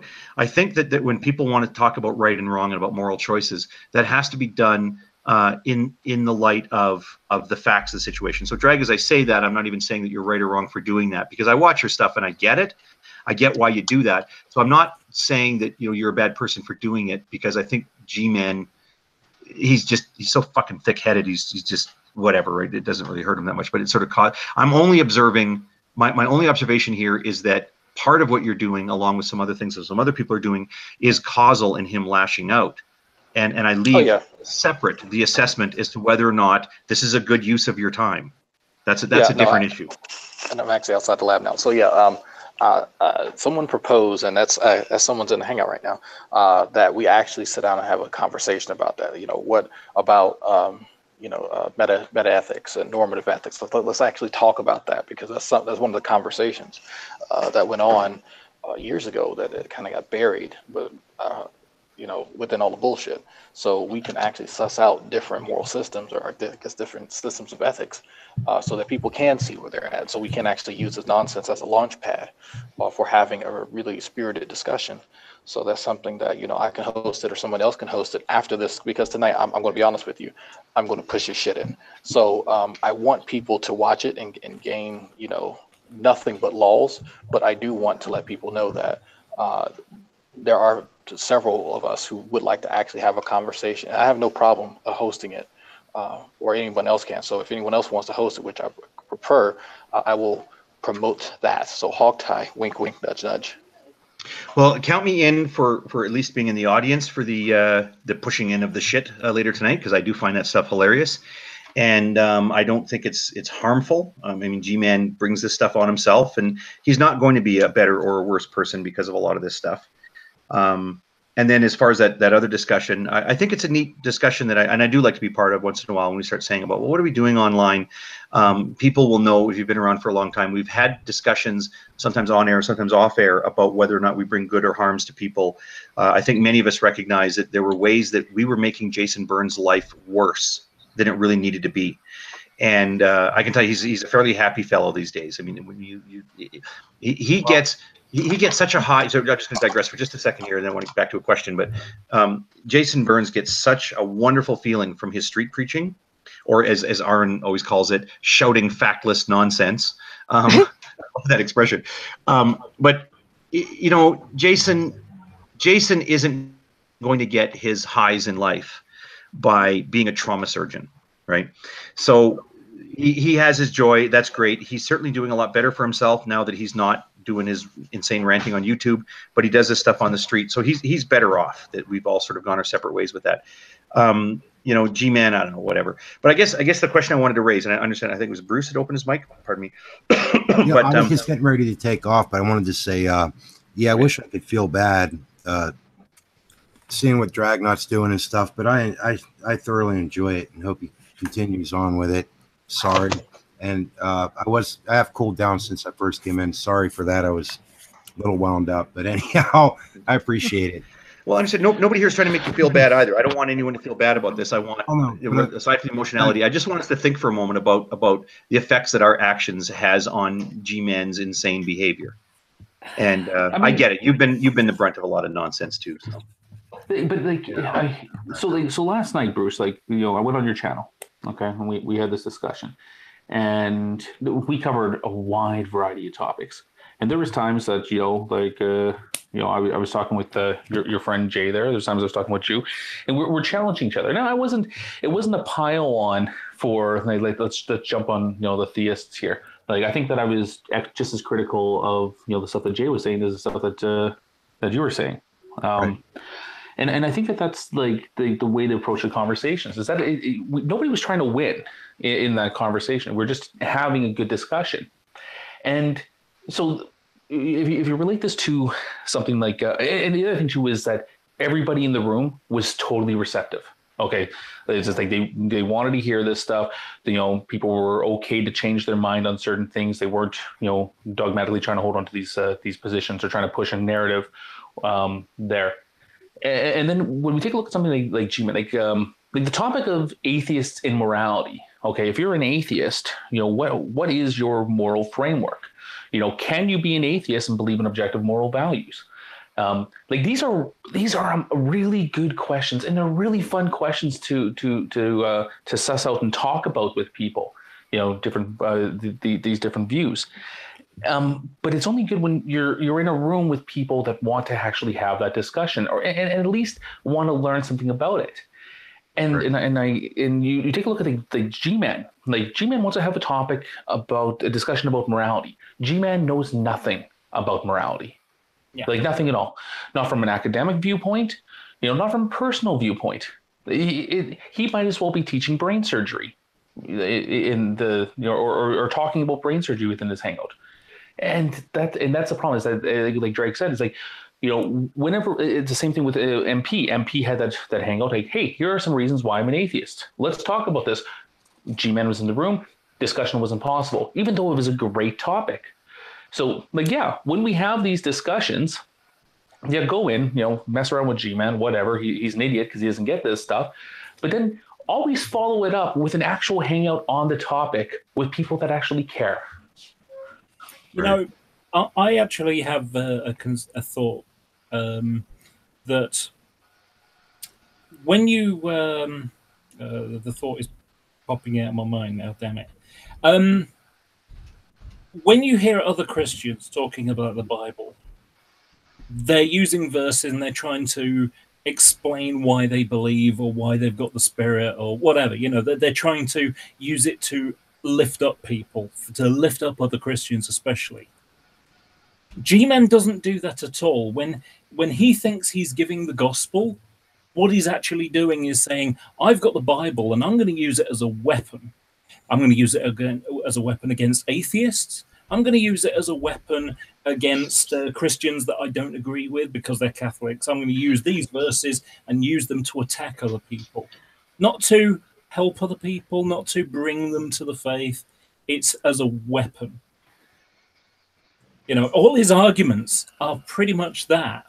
Atheists don't exist because I read Romans 1 and it says that everyone knows God exists. That's his argument. That's it. It's based upon Romans 1 and one little bit.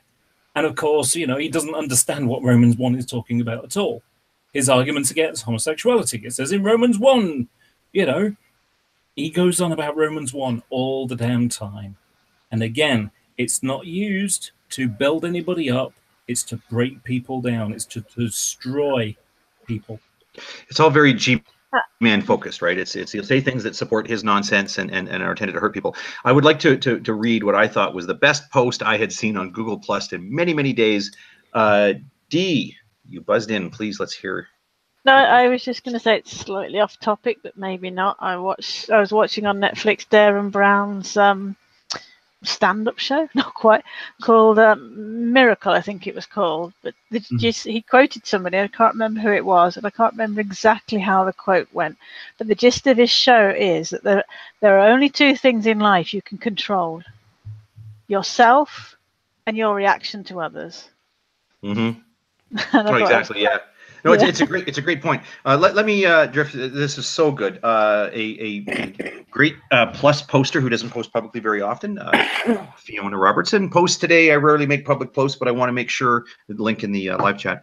I want to make sure that someone can pass this on to G-Man, who I can't tag because G-Man is a little sissy bitch. I'm sorry. I'm editorializing. I'm adding on. That's not what she wrote, but he is a sissy bitch. I must emphasize this is an analogy. I need to pause there too. Immediately, everybody reading this post, why would you ask people to tag G-Man in a post that contains an analogy? Because he's not going to get it. Yeah. And she's making it clear. Everyone knows that G-Man doesn't drive. I am not accusing him of driving dangerously or breaking the speed limit. So she goes on, and I encourage people to pop open a window there. G-Man repeatedly says that atheists can't say his behavior is bad because they have no basis for their morality. Or he says that in holding him to a biblical standard, they're accepting the Bible as true. That's just goofy. But she uses this analogy about two motorists driving along on a 30-mile-per-hour road. One's doing 31 and the other's doing 90. And the guy doing 90 calls the cops on the one doing 31. And a pedestrian spots this. Now, G-Man's response would be to say, well, he's the one, that you can't accuse that person of doing 90 miles per hour of driving improperly because you're not even in a car. You're a pedestrian. So you have no basis. You don't know how to drive. You have no basis for doing this. I read that as such a deliciously simple post on G-Man's evasive dodging sort of a thing. And then I got called away and I intended to go back and post a reply to it. Most people replied, come on, Fiona, he can't read that many words. He doesn't know what an analogy is. It's a fucking waste of time to say this to him.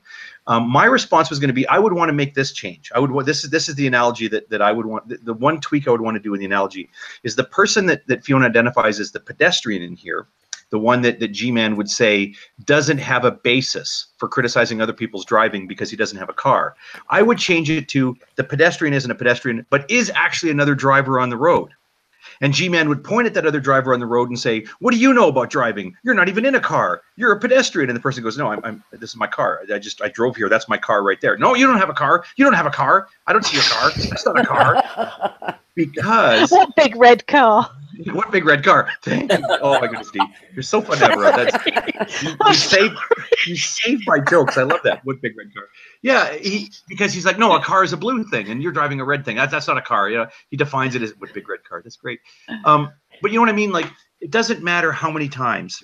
Many people, myself on a minimum of 3 occasions, have explained that atheists, non-believers, do have a moral foundation. On one of those occasions, I'd even conceded, that I have a moral foundation. In fact, if you believe that I'm incapable of moral reasoning, you're saying that the Bible is wrong, right? You could say that my rooting, the source of my foundation for moral reasoning is something that God created. In the same way that when I drop something, it's the force of gravity that causes it to fall down towards the earth. That's something that God put in place. But you have to acknowledge that gravity is a real thing. I believe in gravity. You believe in gravity. You believe there's an ultimate cause to gravity. But the point is, we both acknowledge this is there. So you have to acknowledge that I have a basis for my moral reasoning because I can actually articulate mine, and you can't articulate your basis for moral reasoning, you dumb fucking moron. But you're missing the point, Hogtie. He uses the Bible as an attack, something to attack people with. So he will pick out the verse that to try and argue that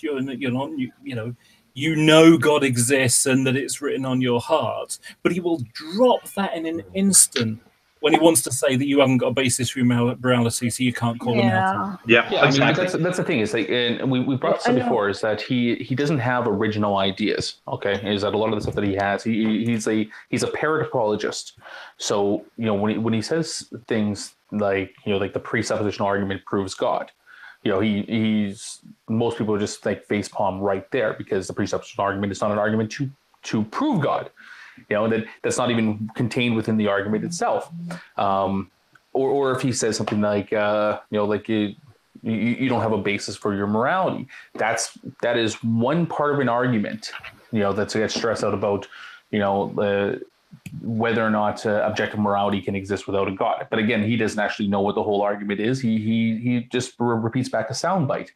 So, something like the Bible would actually state that, there's an innate kind of like moral code written on our heart, that's so to make the accusation that, atheists don't have a basis for their morality, goes, like the Holiday says, goes against their own scripture. Yeah, but then you I've could always, got that bit now. Pardon me? I've pulled up a specific part of scripture. Right. G-Man has to deny. Read it. So sorry, Sokka first, and then Fiona with scripture. No, so the point is that, like, and now again, this goes back to when you try to engage in a conversation with them, it's like, listen, we can start with this viewpoint, is that, we're both able to make moral proclamations. Okay, because I believe I can make moral proclamations. You believe I can make moral proclamations, unless you think that the Bible is wrong.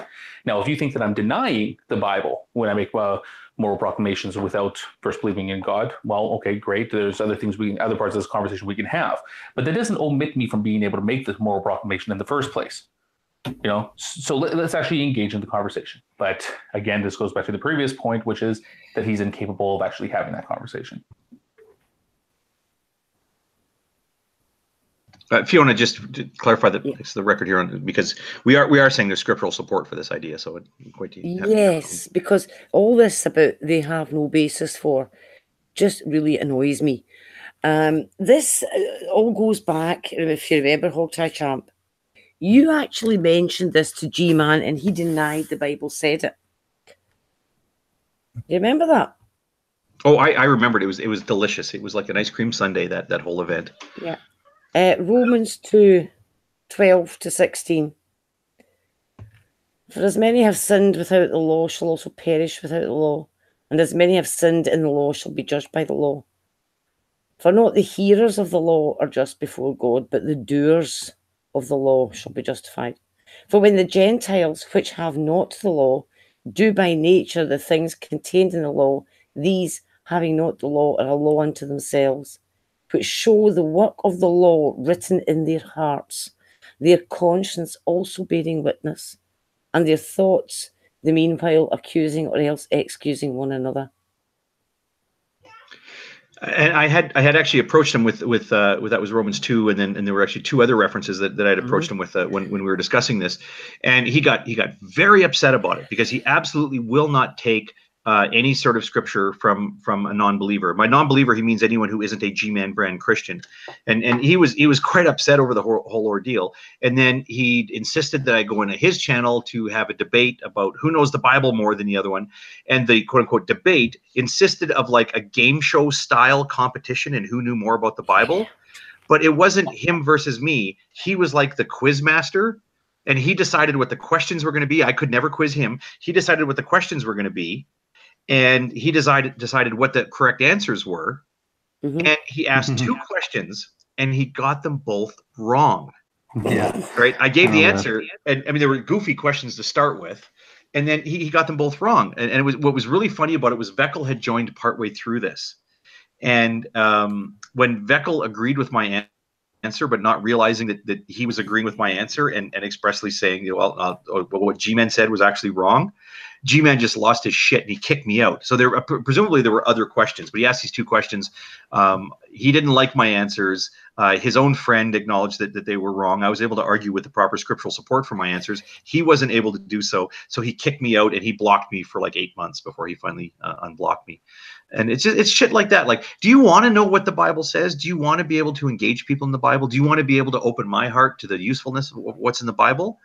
Well, then you don't do it by setting up this bullshit game show thing and then pissing your pants when you lose and then kick me out of the room and not talk to me for 8 months. Like, thanks for saving my soul there, buddy. Yeah, there's one point I kind of want to bring up, and this has to go back to the constant, like, oh, sure, Christians have done things wrong, but hey, just take a look at Stalin or Mao.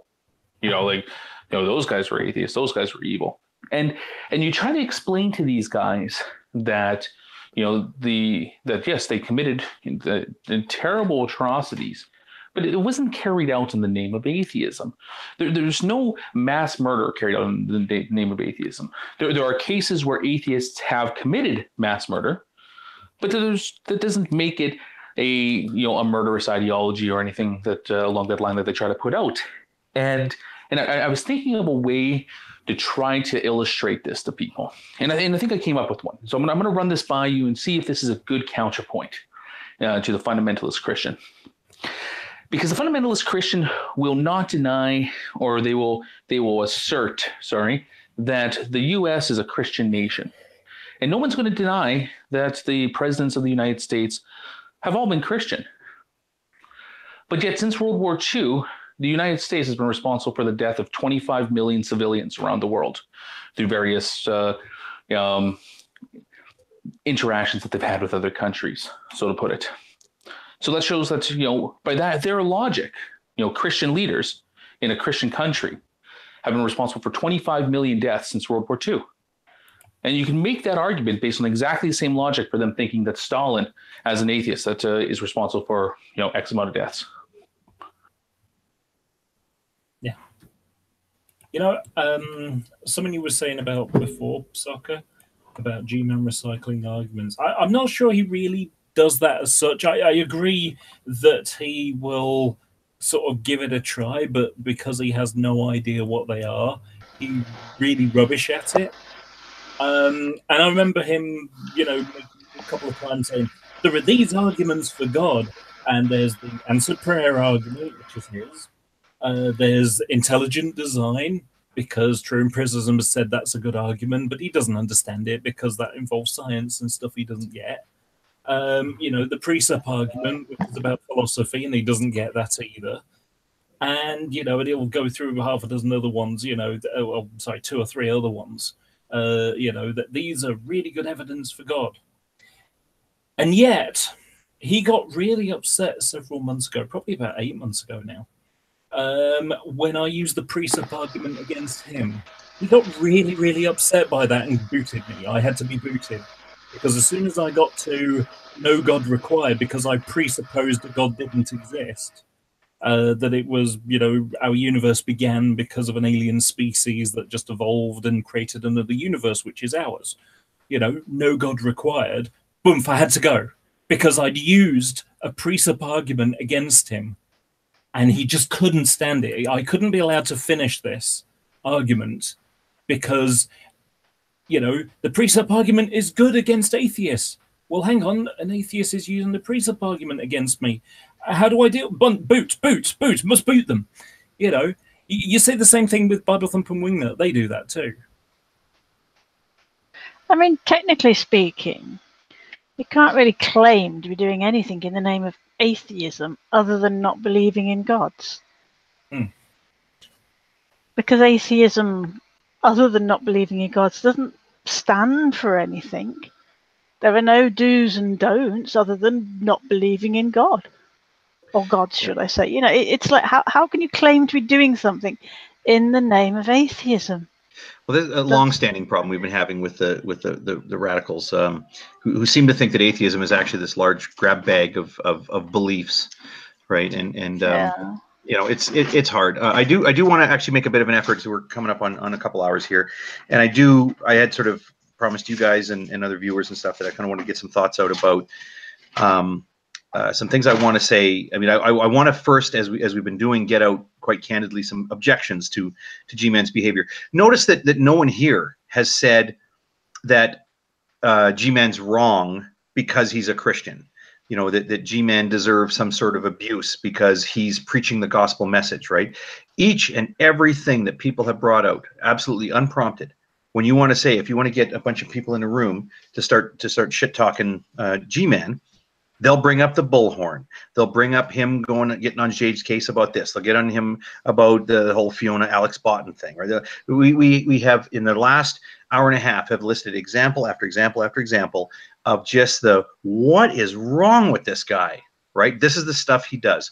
This is why he brings the Dragnut hammer down on him. Right? This is why people say what they say about him.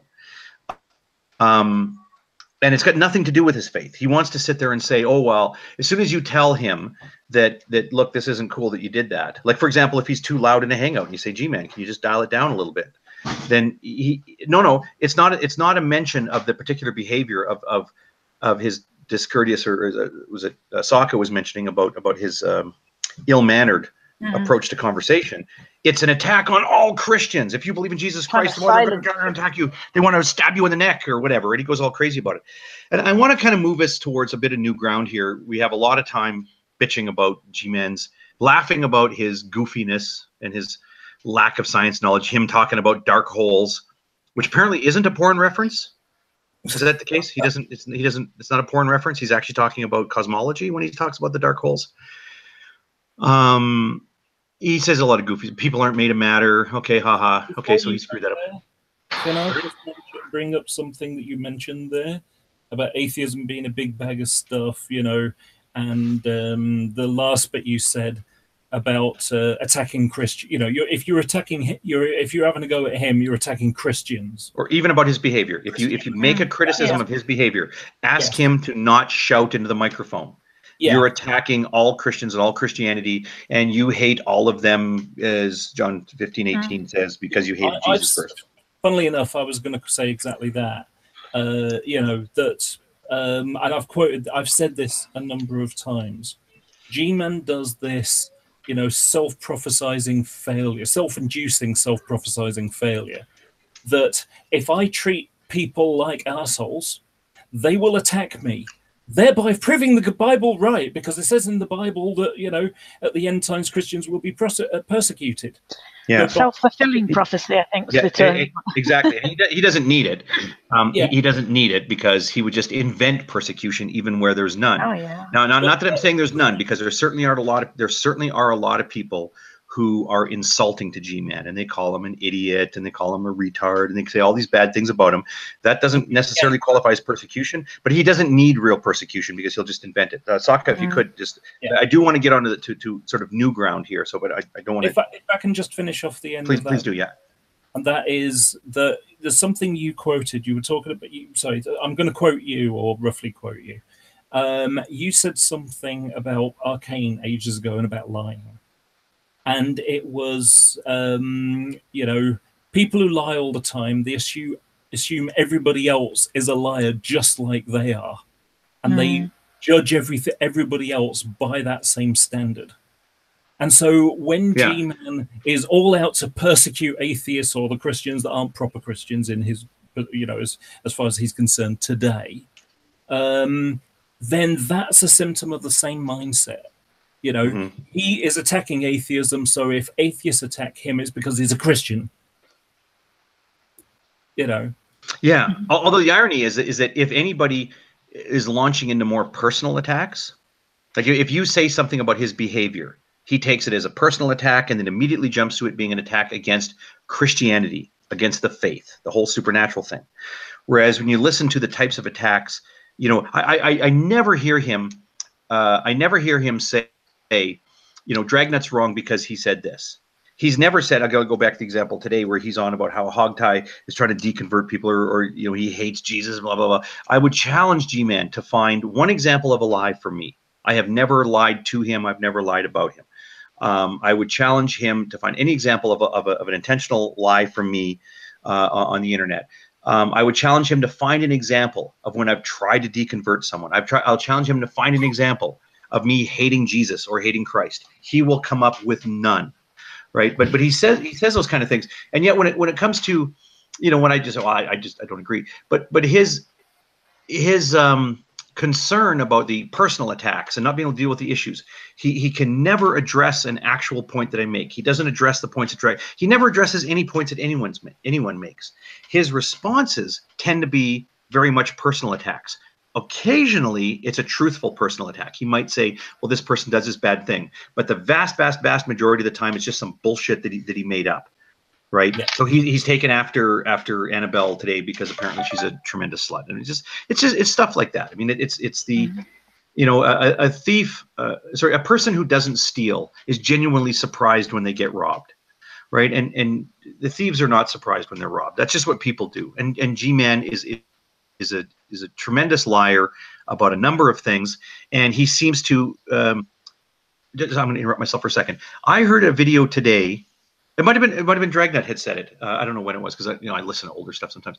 But he was saying the thing about how, well, notice how I loved when I heard that it was Dragnet, and I loved when he says, notice how G-Man's just saying, he's a liar. He's a liar. Dragnet's a liar. Oh, what a liar. Okay, if somebody tells a lie on the internet, you have both the luxury and the responsibility to say, this is what the person said.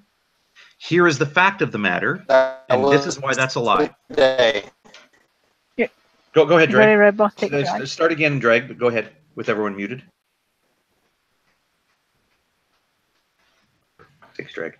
So because Drag's on a mobile device, you didn't hear what he said. I think he said something like that was today, that was this morning, I think is what he was trying to tell us. I don't know. It did sound like today. Some fucking community college with shitty internet.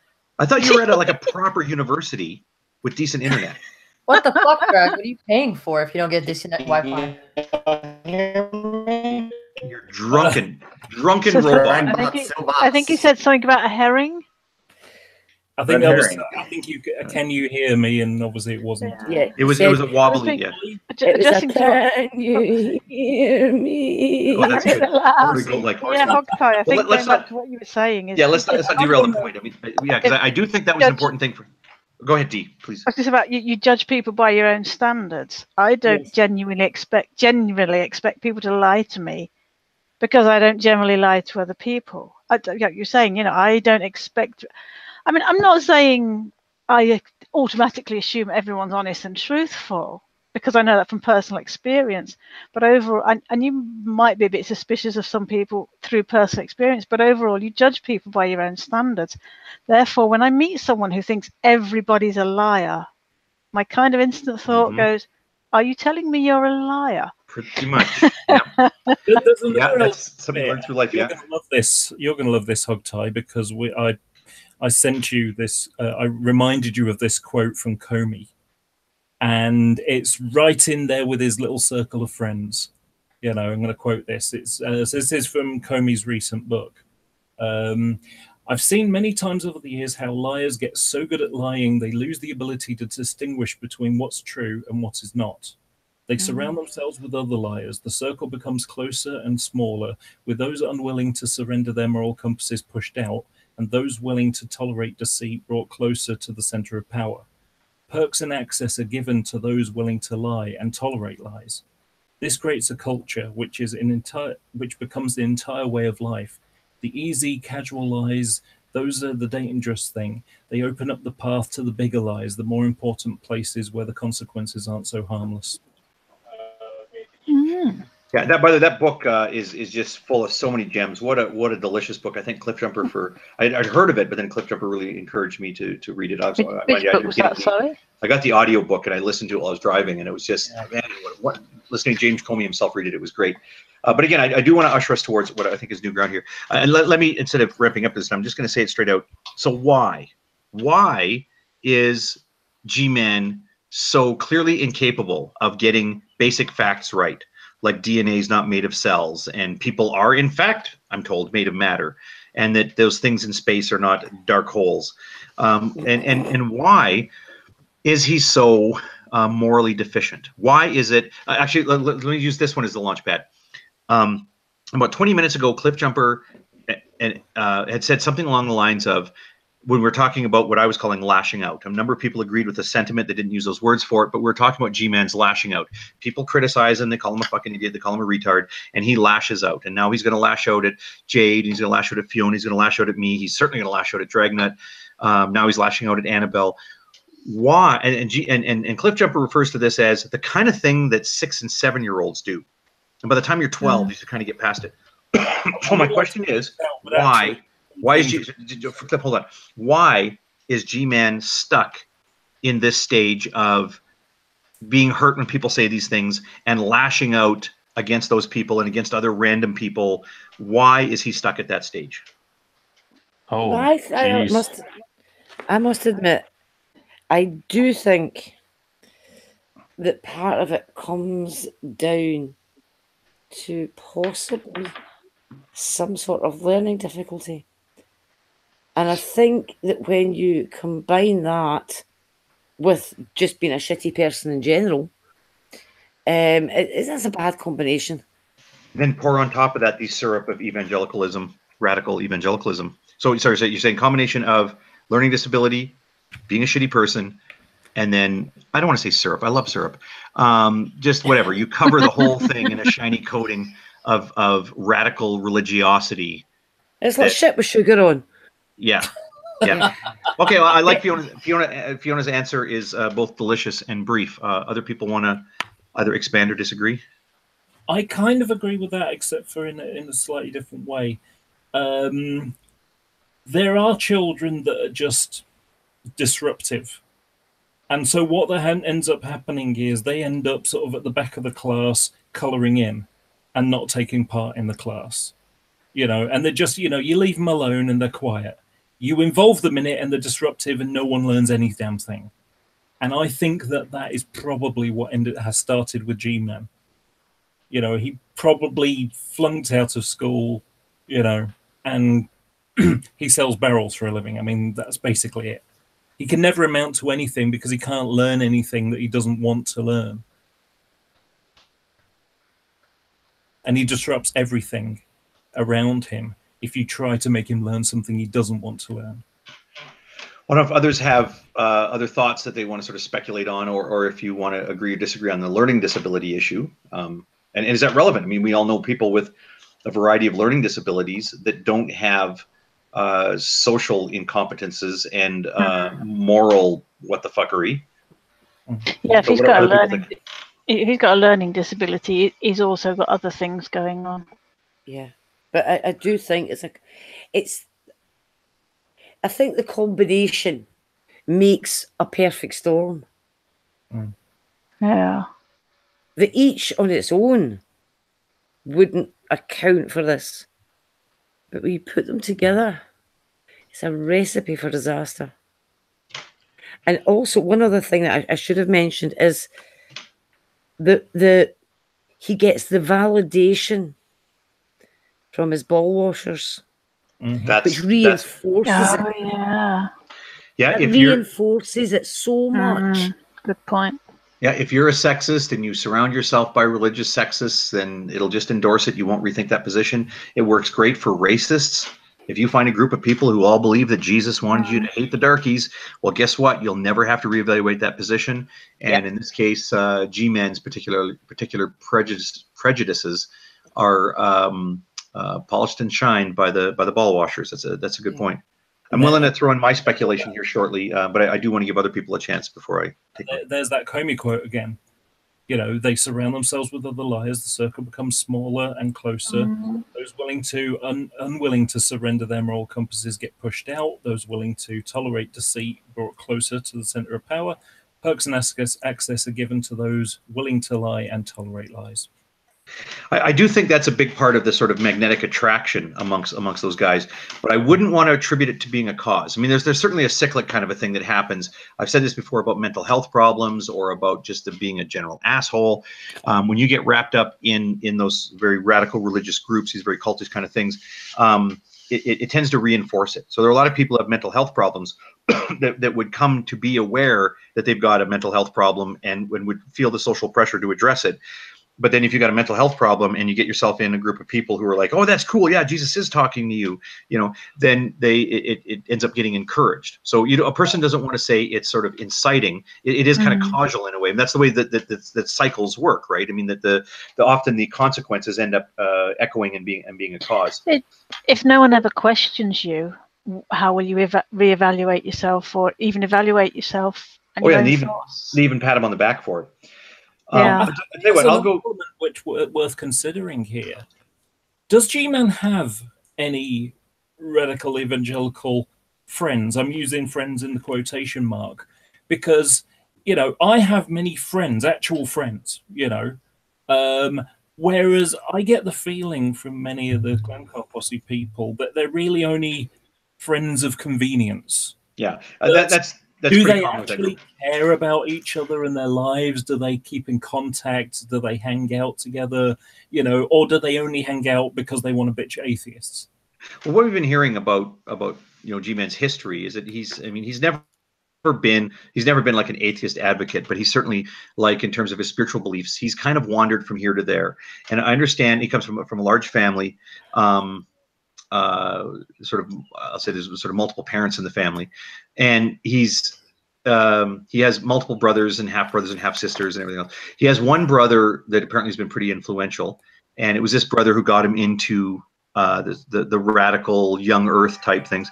And he has a brother, might be the same brother, might be a different brother, who is also a flat earther nowadays. And I don't know if it was the same brother that got him into selling water purifiers or whatever. It just seems like that when he has a close relationship with somebody, when that person says, hey, bowling is super awesome, well, all of a sudden now G-Man's a bowler. So then G-Man's a Christian now, and now G-Man's, he's a flat earth or whatever. Like he just seems to, he's selling water purifiers. He just seems to have, but I don't think he has a lot of close friendships. He certainly doesn't connect well with people in his community. When you see his videos where he shows people in his community, like people literally like turning and looking away when he's nearby, and him like them like walking away or driving away when it's, oh, that's a guy, oh my God. So no, I don't think he has those sorts of influences.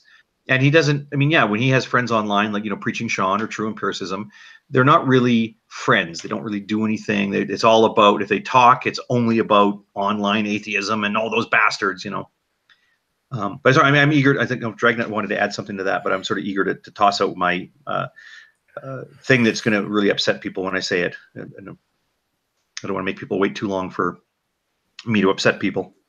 Oh dear. All right. Pixelated there. Yeah, he's waving his arms around. Who knows what's going on? Something started on fire. An explosion. Look, I'll tell you honestly. I had made this observation a little more recently, and I think I want to make it publicly. And it's going to upset some people for two reasons. When I say what I think is going on, there are going to be some people who are saying, "Well, Hogtie's making an excuse for G-Man. Hogtie's saying that we have to be nice to him because of this particular medical problem." And there are going to be other people who are going to be super, super irate because they're saying, "Well, Hogtie's spreading this rumor that G-Man is retarded." But let's just push past those things, and I'm just simply going to tell you my understanding of the circumstances. And I guess the best way that I can think of putting it is that I don't have all of the evidence in front of me, nor I'm not in the proper epistemic position to assign to G-Men a diagnosis of fetal alcohol spectrum disorder. But having said that, FASD provides a very useful model for understanding G-Man's competencies, choices, and actions.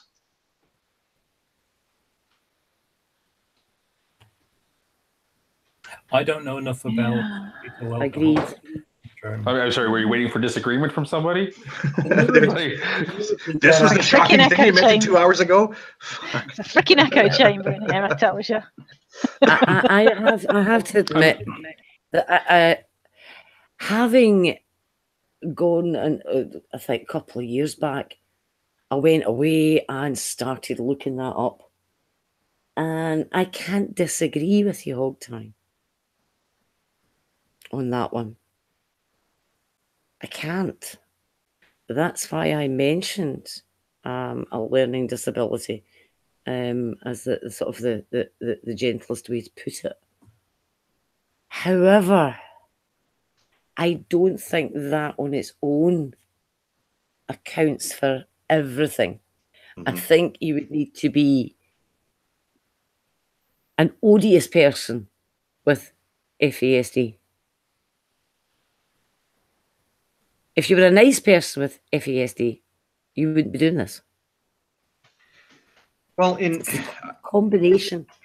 Let me add one more point for context too. I understand. I mean, I know this is gonna. I'm being a little defensive here because I know it's going to rub people the wrong way. You can't count how many times in the last several years that, like, people will say things like, "Oh, Nephilim Free's a jerk. You know what? He's got narcissistic personality disorder." And then people immediately go to Wikipedia and read up on NPD, and they say NPD, and they say, "Oh yeah, he is a narcissist. Yeah, he has narcissistic personality disorder." It's very easy, especially not so much with the sort of the Axis 2 disorders, but these personality disorders. It's very easy to look at a list of things and say, yeah, that person is kind of like that. Yeah, that person is kind of like that. Well, they're not quite like that, but they don't need all the symptoms on the checklist.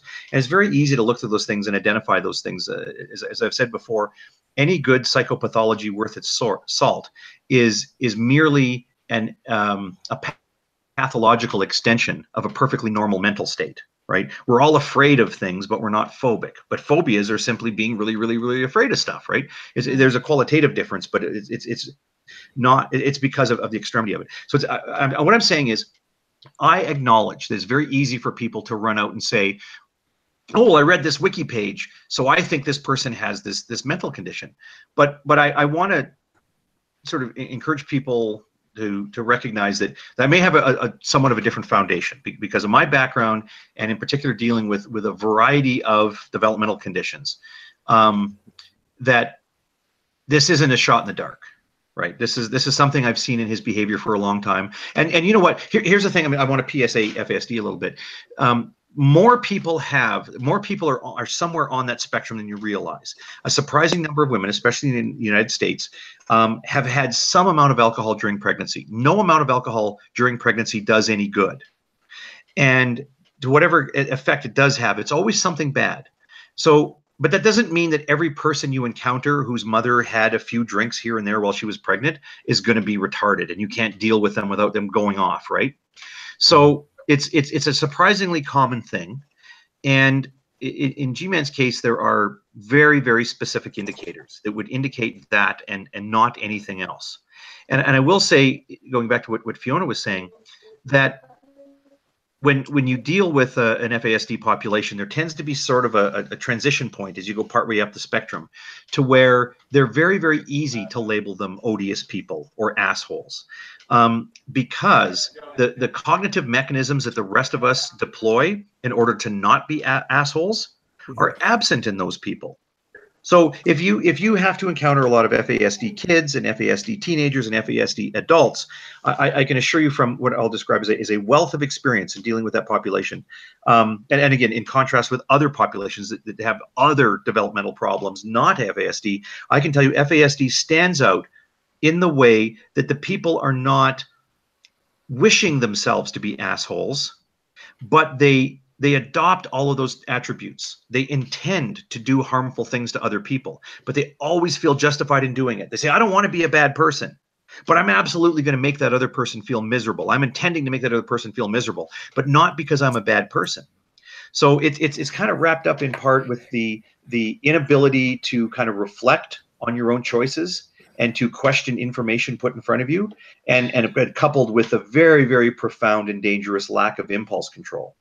So once G-Man has blurted out that Drag has, quote unquote, admitted that he's bisexual, he's now said that. He's now married to it. He can't go back and question it. So he did it out of lack of impulse control, but then he's stuck to it because of his inability to sort of evaluate the effect of his actions. I know shit. Talk to a guy on the internet who thinks that consuming 17 something. Uh-oh. Consuming something, brother. I shit you not. This dude has told me, I don't know shit about biology, but he has advocated for people to consume stuff. B17 it had nitro group in it. Like the one of the is cyanide that I'm going to community college. I don't know what the hell. Now he's upset because I called him a fucking ass. He's not in trouble. Fetal alcohol syndrome, and his parents didn't love him. But it is crazy. I can give you this guy's YouTube page, man. I mean, if you want. Sure. You sure? So unworldly. I was sure he was talking to us. I thought so too. Is he just got? I mean, in a very. Just cyanide. He sounds like he's stoned. Yeah, he's talking to someone else. Okay, Sokka is definitely apricot pit. Okay, no, okay, I'm going to mute Drag because he's now talking to some. We all know. Okay, there we go. Thank you. Yeah, we all know what B17 is. So Drag's clearly talking to somebody else. Okay, Sokka, it sounded like you were on the heels to say something profound about maternal drinking, or whether or not that serves. I don't know what you were going to say. You with us, Sokka? Fuck you, Sokka. You just left. I don't know what happened there. So yeah, Drag's having some sort of connection problem. Sokka has left and rejoined, but it did sound to me like Sokka was straining to sort of make a point there. So other people certainly think about what you want to say. because I know what I've said is going to really piss some people off. In the live chat, Limed student doesn't think he has got. Well, he's not saying that. He said he doesn't have the language delay, so he's not so sure about FASD, and he doesn't have that. I mean, I think. Yeah. No, I'm just reading out. I don't Asperger's, know myself, and he with- also says that he doesn't have other certain physical symptoms, but Fiona thinks he does. So I don't know. It's a spectrum, Right? You were somewhere on the spectrum. We're all And somewhere so- on the spectrum. Yeah. Some of And us are so- like at the end. Yeah, so Sorry. there aren't, Sorry, I stole that off a comedian. Carry there aren't a set list of characteristics that will be present in every single case. Yeah, I was going to say, as someone with Asperger's, I have to create coping strategies to deal with some of the deficiencies, that I have in the social side of things. And I would expect that someone with ADHD or fetal alcohol syndrome would have to do similar things to be able to function in normal society. So even if they can't function all the way, they can at least get a job and pay the bills. I got a friend who's partially sighted. She went to a special school for, a blind school, effectively. And, she's also got some learning difficulties. Now, what they taught her at school wasn't, other than basic arithmetic and reading and writing type stuff, they trained her effectively how to live in a normal world so that she doesn't need a carer or something, that she can pay the bills and wash the house, clean the house and cook food and live a normal life without needing carers or a huge, effectively be a burden on everybody else or feel that they're a burden on everybody else. Yes, they may need some extra support in terms of, they get a letter they don't understand, so they have to ask someone else for it. But they do have to create those coping strategies in order to deal with the normal world that we live in. The Sokka need brought. Oh, he's there. Sorry. Go on. Oh yeah, Sokka's got to be let back in here. So again, just what I'm hoping, and again, it's pretty loosey goosey here, so people say what they want. But I'm sort of hoping for again, there's really two issues. One is this a factual thing? Is it? I mean, whether or not G-Man's mother drank when she was pregnant, that's not something that we can really investigate or worry about. She's passed away now, and I don't think it's at all useful or helpful in any way to sort of make any comments about her choices and whether or not that's a choice. I mean, we get into the whole alcohol. I don't want to get into that stuff, but I'm saying, is FASD a useful model to sort of help us understand G-Man's, Sokka's next, by the way, G-Man's capacities and his choices and his behaviors and his attitudes? And that's sort of a factual question. Second to that then raises the moral questions. We can play what if, right? Like I remember, and actually, sorry, I know Sokka's going to go next, but I just want sort of as a contrast. You remember there's a fellow here, Robbie, I think it was Robbie Anson was his last name. Yes, that's right. He would, it was never unnoticed that this guy has Down syndrome, right? Never unnoticed. If you didn't notice from his facial features or his speech patterns, he always brought it up in a hangout. So you notice that nobody ever said, I don't listen to that guy, he's a retard, or that guy's so stupid, right? We never said stuff like that about him. We would sort of give him a bit of latitude. One of the things that Robbie would do is when he started to refer to scripture, he'd open up his Bible and he'd start reading lengthy sections of the Bible. And sometimes you'd have to tell him, okay, Robbie, like wrap up what your point is about scripture and tell us what you think. And he was always capable of doing that. So here's a guy that was understood that he has a cognitive impairment that's identifiable, linked to a genetic thing. So, and there was never any question about it. So we were very courteous with him. And when you're courteous with him, what we got to understand is that he was actually a very intellectually engaged person in scriptural issues. And his theology changed a bit over time, like while he was in discussions with us. And this was an enjoyable person to speak with. He had some really bad conversational habits, but we didn't get on his case about it because we understood it was part of this. So what I'm saying is that if somebody does come forward and say, well, G-Man actually has this retardation that's caused by this other condition. G-Man doesn't have Down. I don't think anybody suggests that. That if it's FASD, well, then what do we do about it? So I'm saying there's really two issues here. We can debate the factual matter whether FASD is a good model for G-Man, and then second, well, then so what? Does that mean that we all have to be nice to him, or does that mean we should help him more, or does it mean that we should pounce? What does it mean? So anyway, I'm sorry, Sokka. I've been keeping you on the bit there. Sokka, are you with us, or he had to come in and go a couple times? So he's back. If he's not there, I could remind you of Jason Burns. Okay, go ahead. What's up there? Okay, so if you remember, Jason Burns would show some incredibly erratic behavior when it came to effectively him being told he was wrong about everything. You know, he would say something and people would say he was wrong, and that was cyberbullying him. And so effectively everyone became aware that there's something just wrong with him.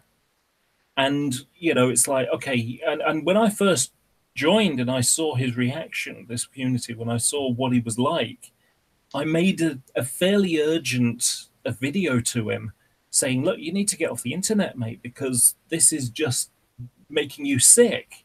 This is making you mentally ill to challenge atheists and be told that you're wrong about these things. You just can't cope with that kind of stress. And sure enough, he ended up putting ketchup on himself and saying he was going to commit suicide, you know. And so that all came together. And so once everybody realized that this guy has some serious mental issues, it made it so much, you kind of felt more guilty to keep bashing the guy. And I think, are you suggesting, Hogtie, that, you know, we should lighten the stress on him? Because, you know, if he's got this problem, is it really fair to bash someone who's got a mental disability or who's got a disability? Oh, okay, that's a great question. In my view, it kind of works like this. I think you need to ask yourself what you want for yourself and what you want for G-Man.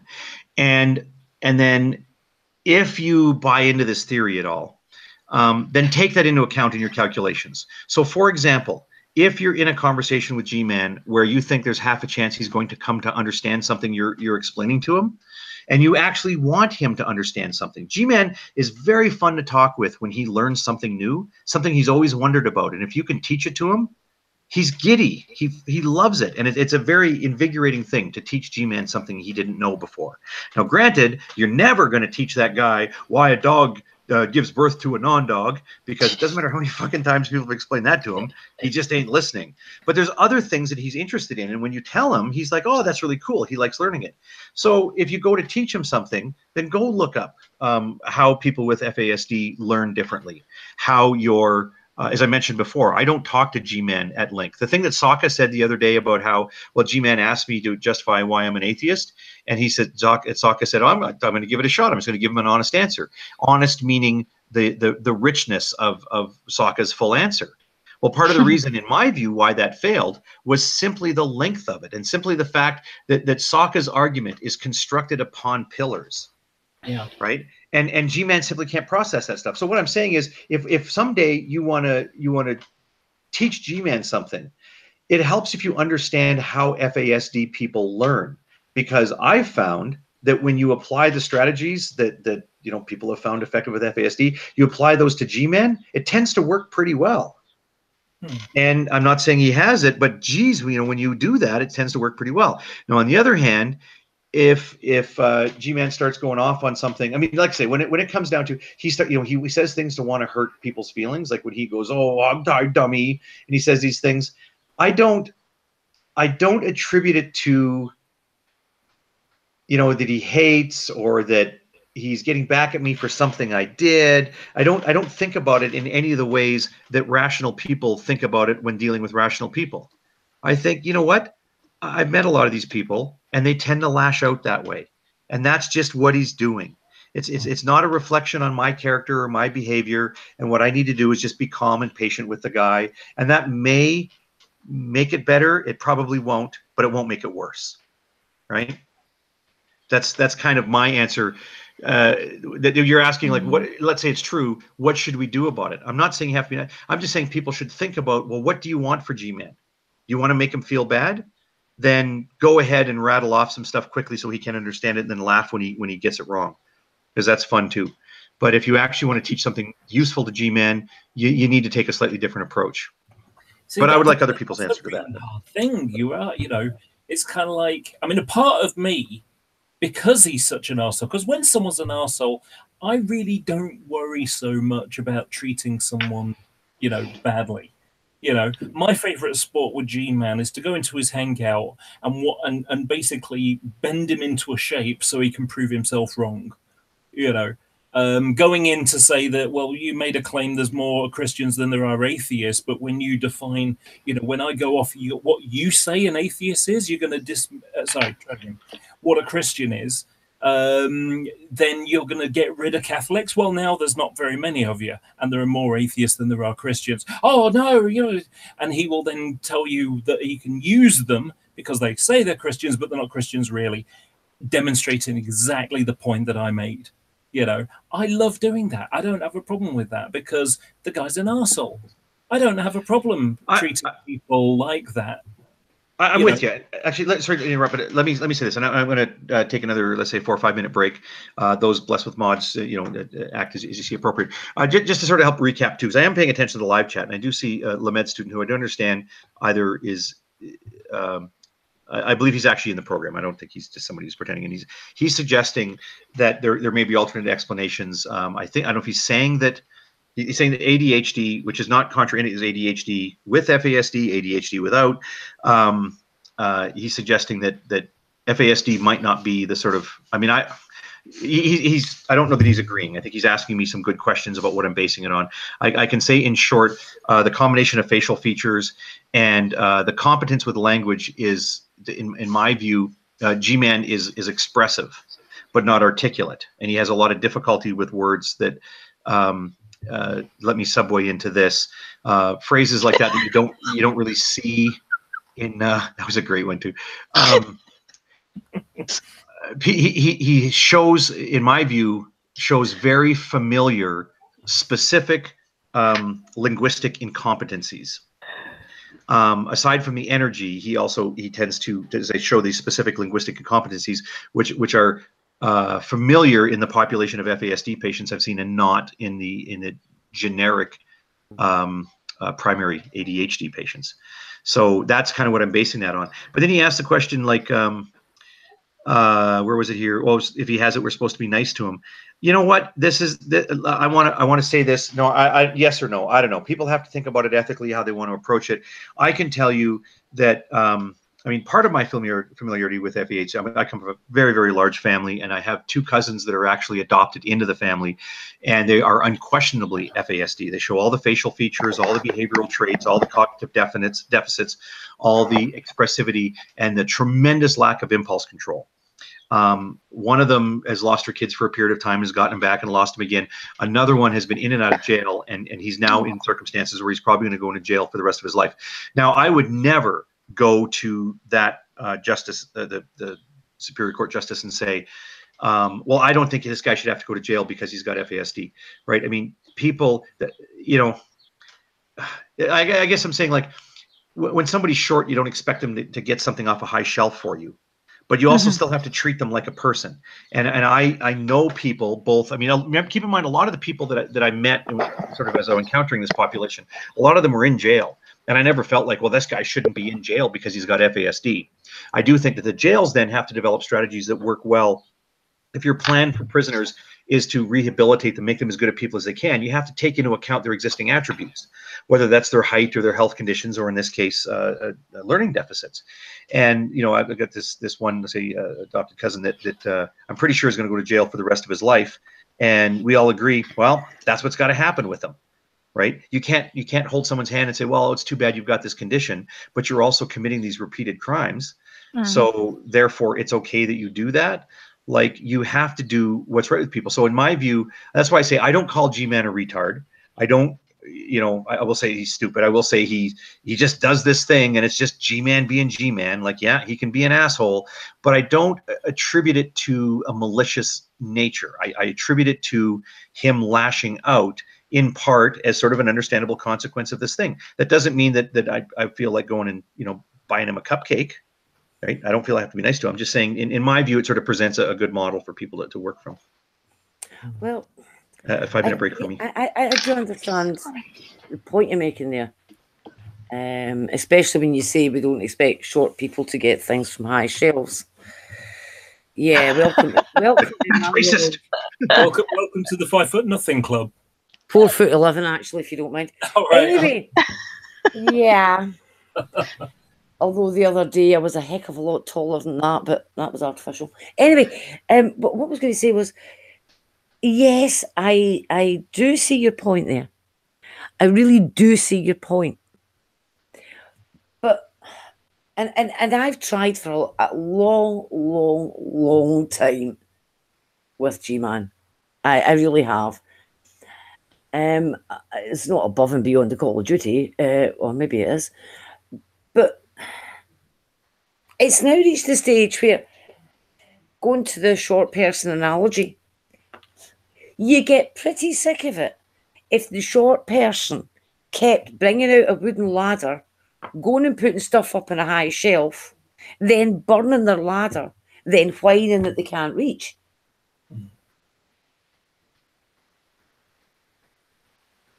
This is of his own making. And yes, make allowances, but you can only make those allowances up to a point, because we are not his keeper. We are not his family who can do something about this. We are just trying to do our thing on the internet. We've made the allowances that we can make, but it's not that he derails the interactions that we try to have. You know, I mean, he tears up the tracks, crashes the train and burns the station to the ground. And there's only so much of that I think people are willing to put up with. And I think there's only so much of it that you can expect people to put up with until they just say, nah, had enough.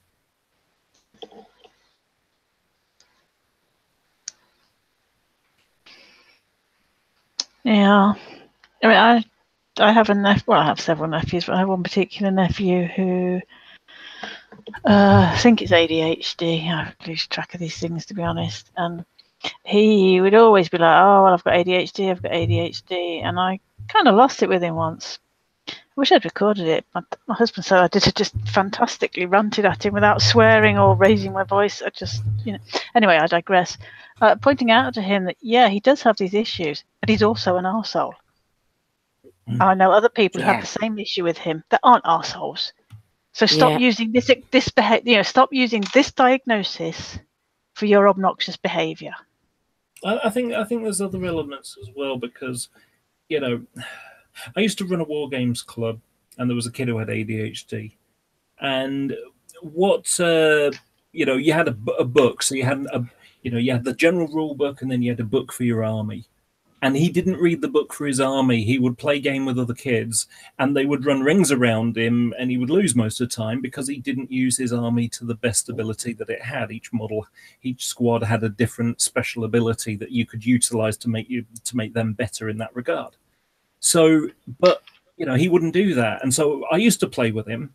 And when I played with the other kids, I would do something and then say, okay, here's what you did wrong. And I'd walk it through them, and that would up their game. And I did that with him one time, and he said, you know, here's what you did wrong. He explained it. And he just went, you know, and I said, if you read your codex, you'd get it. You'd be able to do this. And he just went, oh, I got ADHD. And I kind of lost my temper, not in an aggressive just sense. It's like, look. And I was kind of stern with him, but in a kind of trying to help him way. I said, don't ever let your disability be a barrier for you. You know, I got Asperger's, I have to create coping strategies. If you have to create a coping strategy where you read a page and you go away and you do something else and you come back and you read the same page and you read it about 3 or 4 times, 5 times, 10 times, whatever it takes, for you to remember that page. You got to find a way to, you know, yes, you know you've got a disability in this regard. How can you make a strategy to get around it? You know, yes, it's always going to be a barrier, but you can at least get a ladder and climb over it to find a way to get past it and deal with the difficulty, the deficiency you have. You know, and yeah, but G-Man doesn't admit to any deficiency. That's the problem. Sorry, a couple of points I want to throw in real quick. Just real quick to Lamed student, and I'd forgotten where you are in the program. If you're actually in the program, you can message me privately or post publicly where you are. There's one point I do want to say that's a bit contraindicating. I will say that if G-Man does have FASD, he would be a rare exception to a very reliable rule, and that is G-Man, to my understanding, appears to be resistant to substance abuse. That would be a really odd thing. FASD people are surprisingly susceptible to ongoing substance abuse. G-Man doesn't do drugs, doesn't even drink. People I know who've gone out with him socially, he orders, they call them soda in the States. That would be a pretty rare thing. And that's one thing that sort of, but they don't all turn into substance abusers, but G-Man doesn't even try drugs. So, I mean, maybe that's why he's not ever addicted to anything. He might be an adrenaline junkie. And this is why he's on the internet causing fights with people, because he gets his adrenaline up. It could be. I mean, maybe that the reason he's never been addicted to anything is he doesn't try anything. But it actually, this funny. It reminds me. There was one time. It annoys me when people start going, "Oh, G-Man's on crack. G-Man's on crack," or they start going on about his various drug abuse and that sort of thing. I don't like that because it's a dumb thing to say about a guy. The crack thing in particular is a little bit racially charged, which I'm sort of uncomfortable with. But G-Man has enough goofy things about him you can make fun of. Don't invent that he's on drugs. And one time I was in a live chat where I'd said that about don't say this, and he of course read 2 words out of the sentence I typed and got exactly the wrong end of the stick. And he said, "Oh, look at Hogtie's telling people that I'm on drugs." Well, I was telling people not to say that he was on drugs, but that's a FASD thing. But sorry, I wanted to react to don't use any disability you have as an excuse, as a barrier. I like the word barrier, but yeah, I was going to add excuse, but excuse exactly. Yeah. Sal mentions, D copied a comment from this. Sal, I don't know where you got that comment from. It's in the live chat, but he is okay. Emotionally disturbed. So G-Man has said he's emotionally disturbed. Again, I'm not trying to make this a big sort of tutorial session, but I think that people have to remember, like people in our age group know what FASD is because it's in the news and we've so much encouraging women. But this is a relatively new diagnosis. This is a diagnosis that became popularized within G-Man's lifetime. So if G-Man had suffered any of these deficits as a child, they certainly would not have said, "Oh, you have FASD," because that's a term. It's been understood for a very long time that that there are developmental delays and deficits that happen in children when there's a lot of maternal drinking, but there hadn't been a lot of research in it. It was just something that doctors knew. And then the research progressed a little bit in the 60s, a lot through the 70s, and then there started to be these different labels that would develop. And there are so many of them. If you were to quiz me now on all the different labels for them, I couldn't even remember a quarter of them. There were so many different labels for it. The term, what was the first term that was sort of popularized? It was the first consolidation. I think it was called fetal alcohol disorder. And then they later renamed it to fetal alcohol spectrum disorder. So, I mean, he would not have ever received a diagnosis even though it was understood that maternal alcohol consumption affects fetal development. G-Man never would have been told as a child, "Well, you have FASD." That's a term that was invented years after he would have presented as a problematic child, regardless of what his problems are. Does that help, Sal? Well, yeah, I mean, the same for me. I didn't get a diagnosis until 2010. So, I didn't even know it existed until a friend, had it, and his mum said, "I think you may have Asperger's as well." Now the problem is if he doesn't realize that he's got, let's say he's got this, if he doesn't realize he's got it, he thinks he's just, he's fairly normal from his perspective, because of course people tend to go off what they think normal is from their own. If he doesn't know he's got it, then, and he's hesitant to learn anything new that he doesn't want to. How do you get him to change his behavior, to create the ladder to get over that boundary that he's got?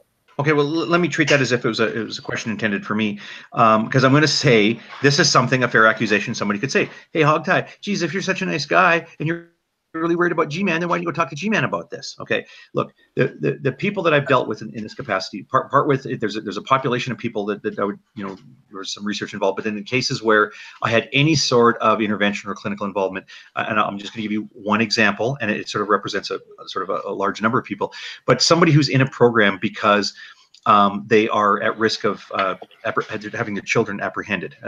The term referring to a governmental collection of your children, so you can't be a parent anymore. Whether those kids get moved on to a foster home or whatever else. Sometimes FASD parents are, as I say, they're often substance abusers, and they go on to be abusive to their children. Almost never sexually abusive, almost always physically abusive.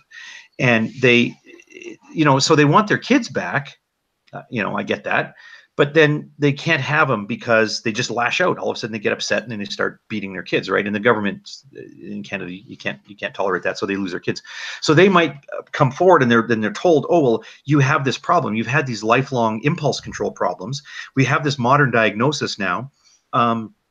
We can say, well, your mother died of alcohol-related illness, so odds are pretty good that she drank while you were pregnant. You're showing these other facial features and these other behavioral and cognitive deficits, so you probably have this condition. So then they say, okay, well, how do I fix it? And so I want to sort of give two answers here. One, the how do I fix it question. There is hope for people that have FASD, right? I mean, as Cliffjumper was eloquently, and I think, you know, with some passion, I think based on his experience, recognizing that not being neuronormative is not a sentence. Your life is going to be ruined unless you let it be that. There are coping strategies, right? And I do think that if G-Man were to ever come to recognize that he does genuinely, it's not just, oh, I was emotionally disturbed as a child and now I've gotten over it. If he were to recognize that he actually has these deficits, there are coping strategies. And he can fix a lot of the problems. I mean, there's a lot of things. I mean, he's not going to be hired by NASA, you know, to design the ion impulse drive. But there are a lot of things that he can be a very good person, a very productive person, a very helpful person in his church. He can develop a lot of guidance from his spirituality. But he has to recognize his performance impairments. But then, okay, so then why wouldn't I go talk to him about this? Well, I hope that the answer to that is obvious. Like, there's no persistent friendship there with G-Man. I think as soon as he even, I'm sure someone's going to tell him that we've had this discussion, and I've been kind of the most vocal on saying, I'm, you know, pretty sure this is his problem. Had I gone to him in private and I said, look, G-Man, I think you got this form of retardation. All he's going to say in response is, oh, you're just saying that because you hate God. Yeah, you hate Christians. Yeah. So understand, I do think, okay, if you're the sort of person who thinks you can help G-Man, then look into this and you can help G-Man. But when I say this stuff, I'm not saying this for G-Man's good. I'm saying this for our good. The reason I bring this up is on the odd chance that this is what the problem is, or even whether it's the problem or not. I'm saying it serves as a very effective, very helpful model for understanding his behavior. If G-Man says something stupid and he says something insulting about you, he accuses you of an extramarital affair, he accuses you of being into trans porn, or whatever he accuses you of doing, just shrug your shoulders and go, oh, well, that's G-Man. You know, that's kind of his state of cognitive development. That's just who he is. It's not about me. It's about his problems in life. And I feel bad for the guy, but I'm not going to respond to it. I'm not going to get upset about it. I'm not going to make a video on YouTube where I'm angry and I'm all in a tizzy because he said this awful thing about me. Because it might be the case that that's just who the guy is, right? Of all the wacky people on the internet, we have this one wacky friend that's just super wacky and also happens to be an asshole. So no, I'm not going to approach G-Man and say, hey, I think you should go for this therapy, because he will not take that advice from me. And he's going to take this whole thing as an attack against Christianity anyway. So fuck him. Yeah, you can't really do anything to help him, even if that actually brings up an interesting point. Oh, thank goodness. Because in his sorry, Fiona, carry on. In his hangout last night, when he was sitting talking to Vekel, the one about godly behaviour, when he was informing the world of what godly behaviour is, Vekel mentioned that atheists, in air quotes, get in touch with him and they want him to rebuke or correct G-Man. And what Vekel neglected to actually say was, number one, it isn't just atheists that have contacted him. Christians have contacted him in private as well. Mm-hmm. And sometimes, yes, they'll be saying, you know, check him. You need to check him. There's a real problem here. But I do know that the times that I have contacted Vekel privately, it's been along the lines of, your friend needs help. Please, if you care about him, help him. Nothing about rebuking him. And that just gets laughed off. I think that was actually in a thread in a group where Vekel just laughed it off and typed in yawn, and there were a number of people attempting to get Vekel to, you know, help. And all we got was yawn, and you're just in it for the drama and all the rest of it. And when I've messaged him privately about it, and I've said at the bottom of the message, please respond to let me know you've received this, I've never had anything back from Vekel. Not once. And then, not of course, once. they'll accuse you of not going to them biblically. Well, I went to him in private. Oh, yeah, I know. And I wasn't asking him to rebuke him. I was saying, please help your friend. He needs help. I'm not in a position to help him because I'm not one of his accepted circle. And so I approach one of them and say, please reach out to him. Help him, please. If you care about him at all, help him. The problem is that with someone like Vekel, I think I can understand his problem, that you're on the wrong team, and you know, and have criticised him and criticised G-Man, and you know, you're not a sister in Christ because you're a Catholic, whatever. Okay, these are excuses. I think the latter one is just an excuse, but I can understand how Vekel got into the position he did. You know, that he's read the Bible, you know, got a great commission, you need to go and preach the gospel. And it also says in the Bible that you only have to preach the gospel and people will believe. And so he thinks, well, you know, and I don't necessarily mean him, but, you know, people like that, you know. So they sort of think, well, you know, I could go and walk the streets and, you know, hand out some pamphlets or whatever, stand on the street and talk to people. Or I could wander around, you know, with a bullhorn. We know a few people that have done that. Or I know I could go on the internet. I can do it all from my living room. And instead of just having, you know, the 50 people that I see on the street that day and have the old pamphlet out to someone, instead, I can preach the gospel to hundreds, thousands, maybe even millions of people. Yeah, I'll do that. And so what happens here, and you know, it reminds me of something from Jason Burns years ago, where he said, you know, the atheists that you meet on the street are really nice and everything. You have good conversations, but the ones on the internet are horrible. And you know, and I think the reason for that is that, you know, people who are interested in the subject, they go looking for it. People who don't care, the average person on the street who just, you know, does some shopping and watches TV and this is their family and, you know, goes to bed and goes to work and that's their normal life, you know, those people aren't interested in the great debate. The people who are interested, they know so many of these arguments. So what will happen is the likes of Vekel will come on and he'll make an argument and an atheist will say, no, that's just a silly argument. You know, that's, you know, that Spider-Man is true by that definition. He'll give out something else and, you know, an atheist will say, philosophy says you're wrong. He'll put out something else. Sorry, science says no. And so over time that, you know, like, I can't get through to these people. You know, it says in the Bible, you just preach the gospel and people will believe, and people aren't believing. What the hell's going on here? And so the frustration leads to animosity and leads to hate. And so to just say yawn, because you can't trust these people because they're not godly. So, you know, you just learn to distrust them. You can't trust these people because they don't believe like you do. They won't just accept the gospel like you're supposed to. These are just demons. And these are, again, it's another excuse for, you know, it doesn't seem to work. Can't have the Bible wrong, but the Bible says that there are people who are possessed by demons, so therefore it must be that. Yeah, Definitely the mindset.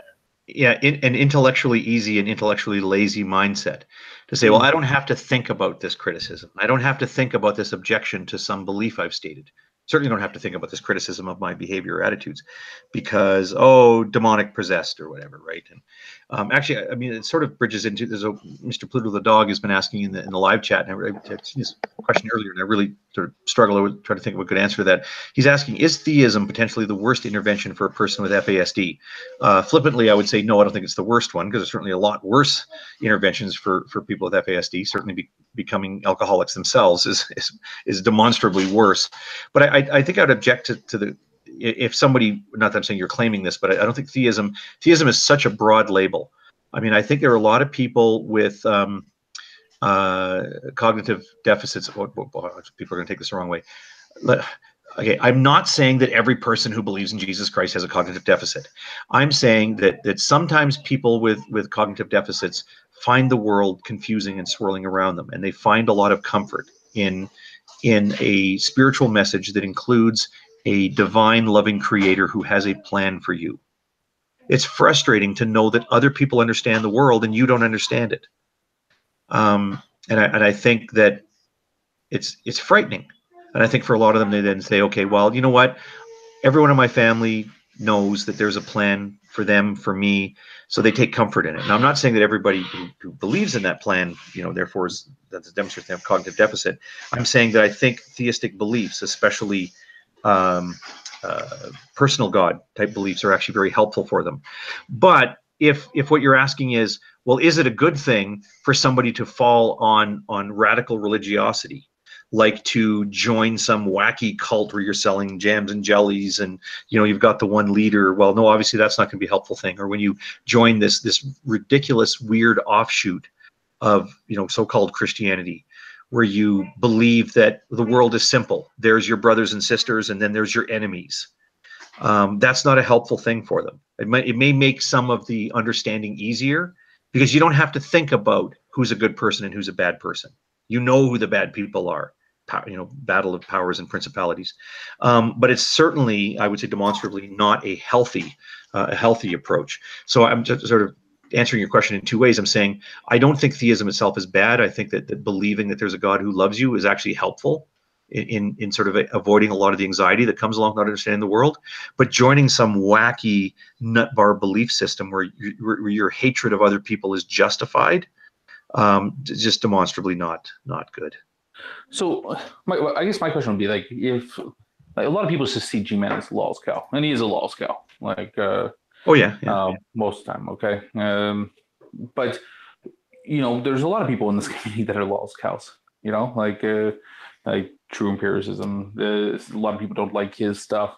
I don't care really, you know, whatever. There's people I just, you know, I look at them, I laugh, and kind of move on.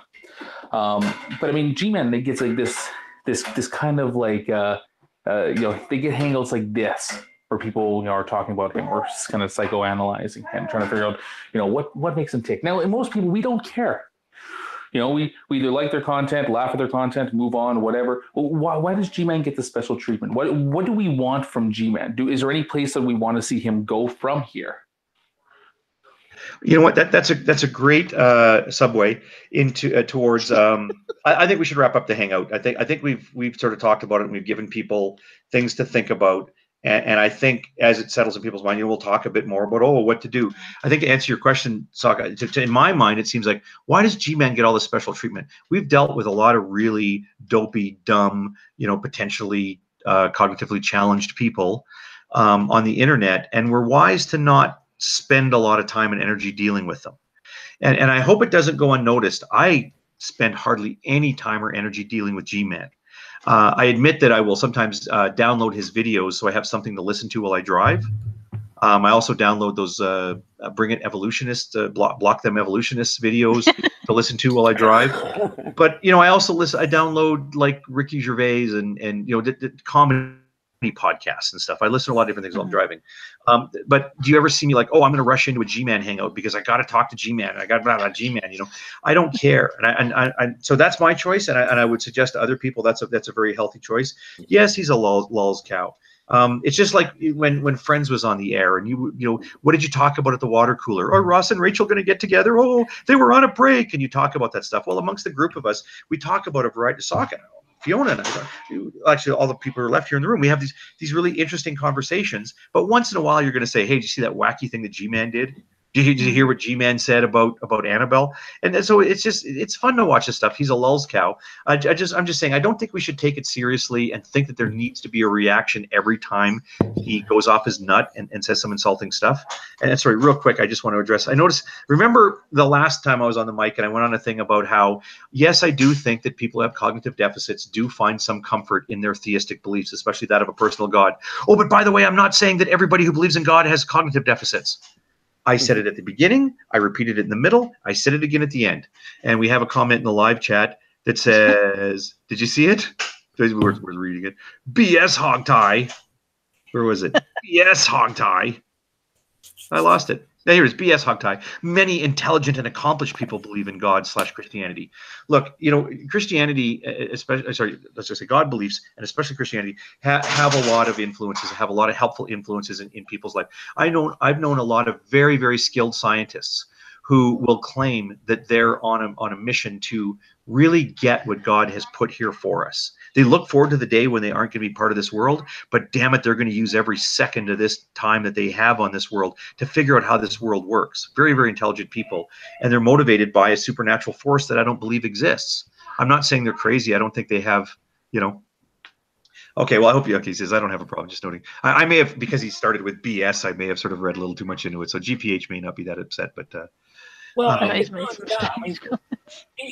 argument isn't even valid anyway, because look at the science bitches. You have taken part in those hangouts. Would you really think that Jade and Fiona are retarded in some way? Of course not. That's just no. And I think separately with each of Jade and Fiona, I think we've sort of cleared the air on that. Like I mean, Fiona's been the sort of most. Sorry, yes, Sam. I noticed that. I didn't realize that. I'll fix that. Fiona's been the sort of most articulate at sort of explaining how she comes to her beliefs, and sort of saying that she has different, sort of a different approach to dealing with her understanding of the supernatural world, of her spiritual things. And I go, okay, well, I get that. I don't agree, but I get that. So I don't think. I mean, these are two very, very intelligent people, and I do fret some days. Like, how does that happen? How do intelligent people come to such different opinions? People may recall, actually, Fiona's right here. I'll say, Fiona briefly took a seat on the Magic Sandwich Show. She did 3 episodes with us, and I think it went okay. I don't think there was ever a problem. I do recall a day that I had started to kind of rub your fenders, and then DPR jumped right in, and he went all freaking smash up derby on you. And Fiona, did you cry after that show? Did you just think, oh, those guys were so mean to me? How did you react to it, Fiona? Let me try to add Sam to the call. But I'm just curious. Nobody's going to remember what I'm talking about, Fiona, but you know what I'm talking about, so that's fine. Go ahead and say what happened. Yeah, I think what I tried to do was actually make the point to DPR that I was talking about my own personal beliefs, that I wasn't claiming that I am right and everybody else is wrong. And DPR and I actually ended up coming to an understanding. He realised I wasn't trying to argue that I was right or try to ram it down his throat or anything like that. And I knew that wasn't what he was intending. And we came to an understanding. And in fact, I have him on Skype. And also, I had a DPR set up a conversation with Aaron Ra for me. It was a private conversation. And wouldn't you know it, but it ended up in the exact same way. We ended up with a mutual understanding of each other's positions and how each other had come to those positions. And nobody tried to browbeat anybody else. And there was no raised voices and there was no arguing. And I wasn't in flood to tears and all the rest of it at the end of it. We had really good discussions. Yeah, so you accepted, and again, I mean, you and I had the advantage because we had talked about it before you started to be on the Magic Sandwich Show there, and when I sort of broached it and sort of started asking those questions, I already knew what your answers were going to be, so I sort of had a good framing for it, and say I know DPR took it as he was a little more assertive with it, but even as I word it that way, you don't seem to feel like either of us, and especially DPR, who was sort of more notably more aggressive with it, was actually being intentionally insulting or attacking your faith. It seems interesting to me that we could sit there and wonder, why do intelligent people who have standards for how they come to form their beliefs and how they evaluate their existing beliefs, and yet we come to different beliefs, and that's befuddling. It's disorienting for me sometimes. My graduate school supervisor, by the way, really devout Christian. And I talked to him about 15 years, because I'd gone on to practice elsewhere. And then actually, I think it was my first year after I retired, I'd gone back and I just bumped into him and on purpose, I sought him out, and I had to say to him, like, I've been meaning to ask you this all these years. I mean to ask you this. Like, I know we've talked about faith before, but I don't even know how to, and he goes, why? Like, you know what I mean? He knew that this was the question I wanted to ask. And the whole time I was with him, he's an absolutely brilliant individual. Like, what a great mind. And I've just known so many incredibly bright people in the world. And I find it disorienting that we can agree upon a set of processes to come to our beliefs under the shared desire to hold as many true beliefs as possible. And yet we come to disagreement on one of the most fundamental things about the foundation of the universe. I find that very disorienting. Well, but I don't find it belittling or insulting or harmful to the friendships and professional relationships I've developed in that context. Sorry, Fiona, go ahead. Well, what I was going to say was, I mean, I'm where I am now. And it's down to a personal experience. Now, obviously, a personal experience is something that only I could have. And I can't transfer into your mind that personal experience. I can tell you about it, but that's as far as it goes. And I liken it to the alien abduction stories. People claim to have been abducted by aliens and therefore they know it, right? And everybody poo-poo all the rest of it. You were hallucinating, you were drunk, you had a seizure, whatever, okay? But can you imagine if then one of those people was suddenly abducted by aliens and they come back now telling the same story because they've now had that personal experience. But they can't give that experience to you. They can only tell you about it.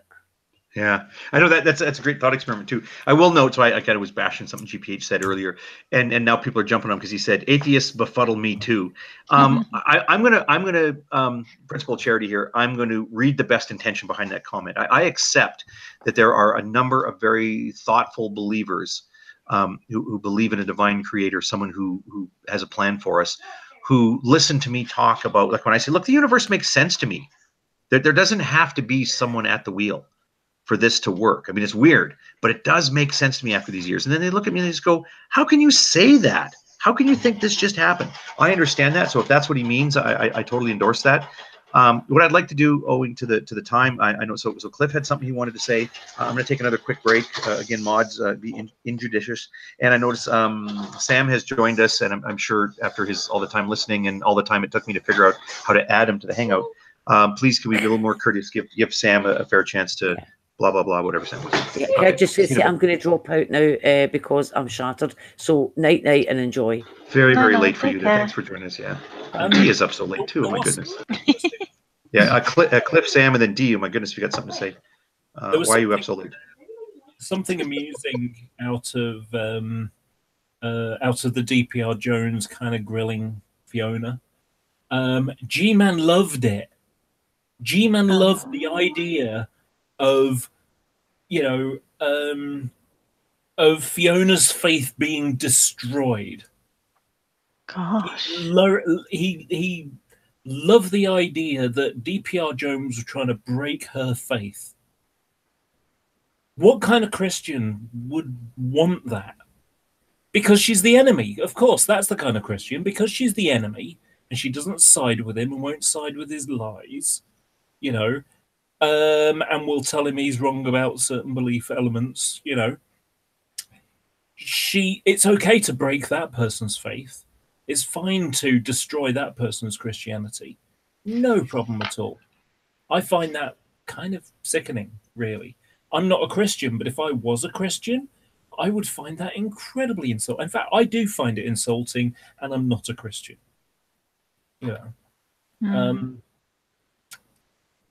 It baffles me. And also something else from what Fiona said. One of my argument of what would it take to make me believe is somewhat based upon what Fiona described. She had a personal experience. For me to believe, I would have to have two personal experiences. I would have to have two revelations from God, Jesus. My hypothetical situation is, Jesus comes and visits me, sits on my sofa and speaks to me for a few minutes and then disappears. And my natural instinct would be, okay, what the hell was that? Okay, let me go through a checklist of normal things before I start going for the supernatural. Did someone put something in my drink? Have I had bad food? Have I had a medication issue? Was it a dream? Am I having a psychotic episode? You go through all these natural things, and once those have been excluded, now I'm primed for a second revelation to confirm the rest. And any supernatural God that's that's omnipotent and omniscient knows what's required to make me believe, and I haven't had that personal experience yet. Until I do, I can't imagine that I would believe. Does that sound like a reasonable, rational reason to believe? Even if I can't explain it to other people, I don't need that. I don't need to be able to say, oh, yeah, I've got proof that God exists. No, I only need something to make me believe. Yeah, but I mean, like, the biblical answer for that is that the evidence is all around you. You're just rejecting it. So I mean, it's you try to propose this position of it's like, hey, listen, if God wanted me to believe, he's going to do something to convince me. And the theistic response to that is he has. You've just rejected it. No, he hasn't. Because if he had, well, no, I'm giving you the theistic response. Okay. I don't. Yeah. No, I know what you mean. The problem is that they're wrong. Because if it was that obvious, if it was a sign, then I would believe already, but I don't. Which means unless you're rejecting it in your unrighteousness. Well, but I'm not rejecting it in my unrighteousness. I'm rejecting it because I don't consider it valid. That's not unrighteousness. That's me not getting the sign. Yeah, and I'm just saying that, like, if you, yeah, sorry, go ahead, Sam. No, I mean, it's fine. It's kind of hilarious to listen to Cliff be hyper-literal with a hypothetical. I'm gonna ask me, what do you expect, Dan? Jesus, Larry Literal. He's not actually saying that.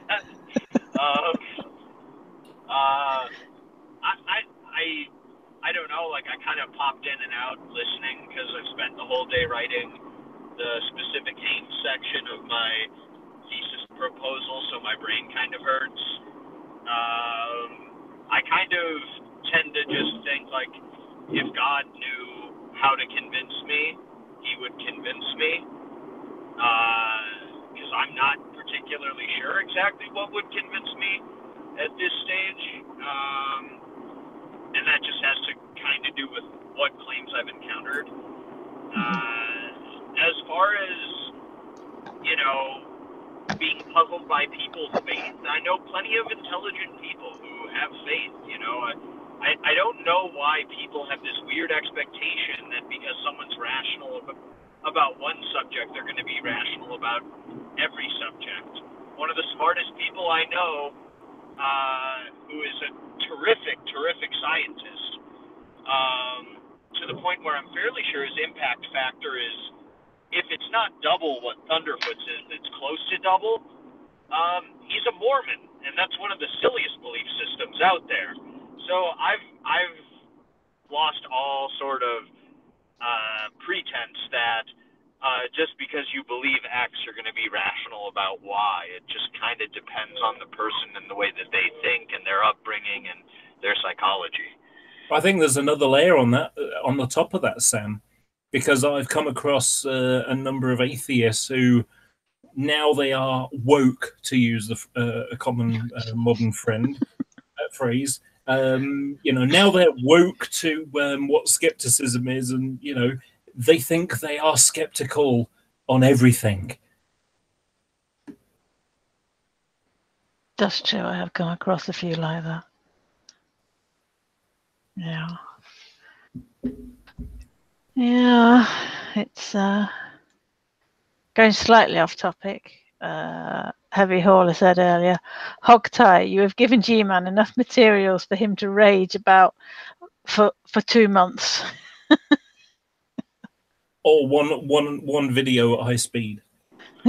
Yeah, I don't foresee him not having a breakdown over this. Like, it's one of those things I do have to ask is, what's the end goal? Like, I'm fine with just watching and gawking at him just be an absurd caricature of a human being that I like, the likes of which I never interact with. That's why I find him incredibly entertaining.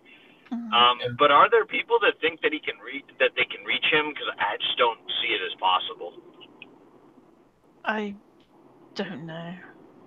I would be surprised if anyone thinks they can reach him, but especially at this stage. I mean, maybe when you first encounter him, some people might think that, but you know, after you've encountered him for a while, I find it hard to believe you'd think you could reach him.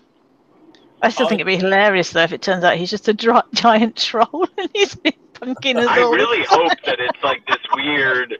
I really hope that it's some weird Andy Kaufman-esque like act, like where the life becomes art and art becomes life.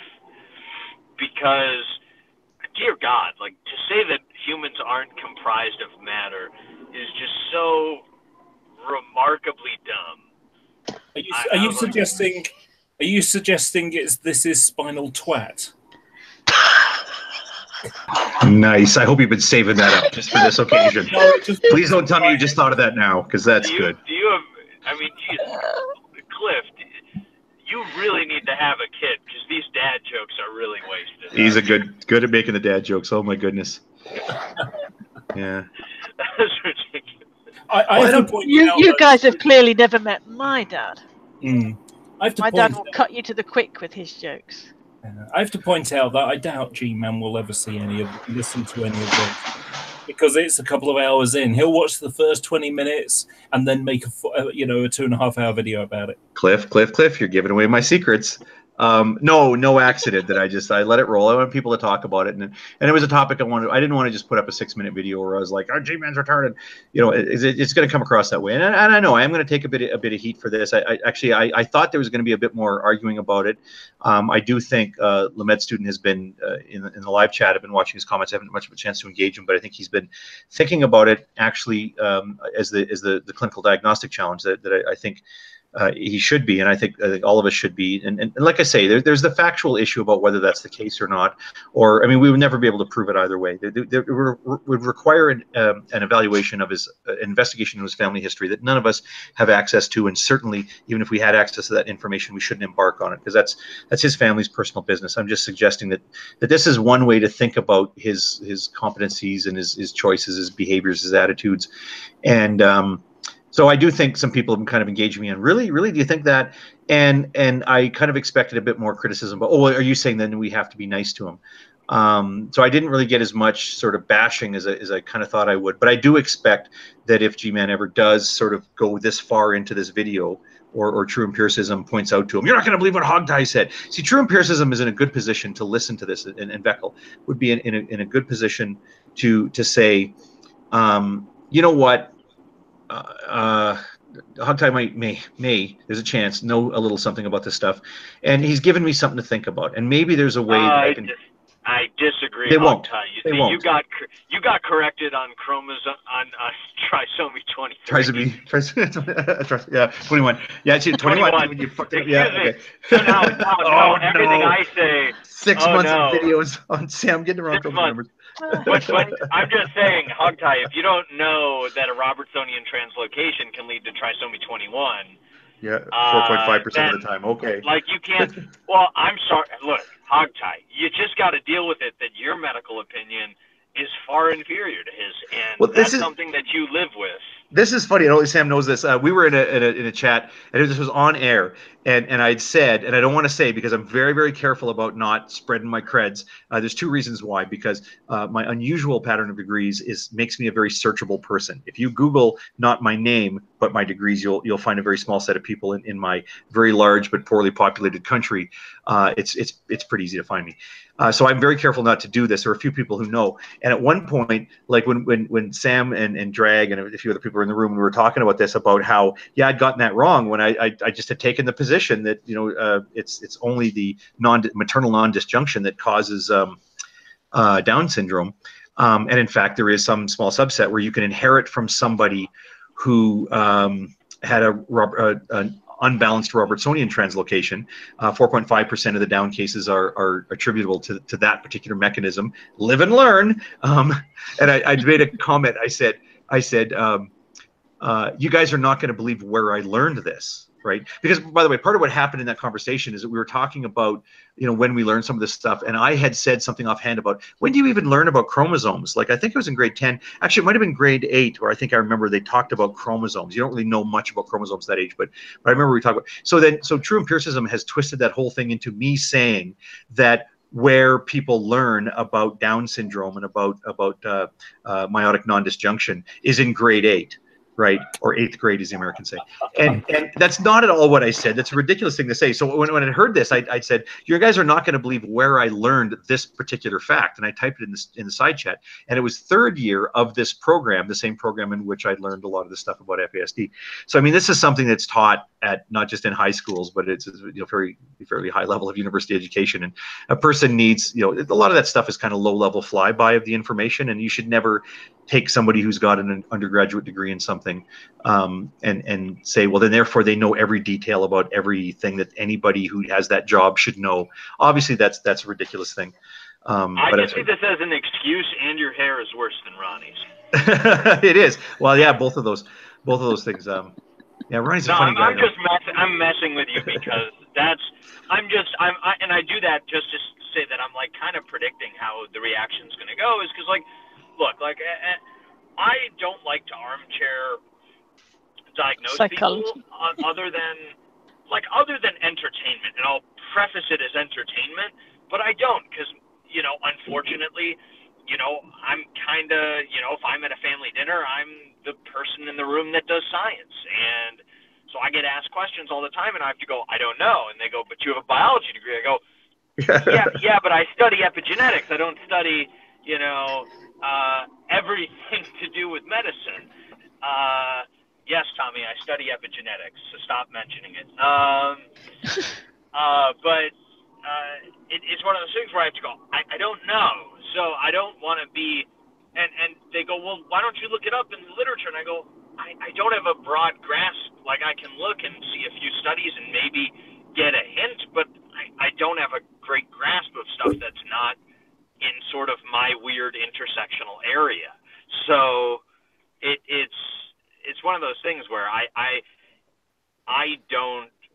couldn't come to some diagnosis off of just I'd have to literally read the Wikipedia on what and WebMD on what a diagnosis for G-Man's condition would be. And if that's the case, I can't pretend to be armchair doctor. Well, you know, I mean, it's like that problem though. I mean, like first off, I want to say like Hogtie doesn't have that problem because you know his family knows that he has a degree in 17th century Russian fashion, and there's really nothing you can kind of relate to that or talk about. No stupid questions, exactly. Yeah, there's no stupid questions to that. It's like, so what was a Russian hat like 300 years ago? I get the same kind of thing. People think, oh, you like trains, so therefore I like it. You know, I don't know, steam trains from Bratislava or something. No, I like diesel electric trains in the UK. Everything else, I'm kind of not that really fussed about it. Sorry, Floyd wants to go in. It would certainly. Yeah, I'll just say I do get a lot of those from family members for years. I get both the general science questions, you know, the sort of all variants of why is the sky blue, and you know, a lot of times you got to shrug and say I don't know. Now with the sort of clinical questions, like you get somebody and when I pooped this happened. What does that mean? On occasion, you'll actually you'll surprise somebody. Hogtie, you don't have to bring up our conversation. Yeah.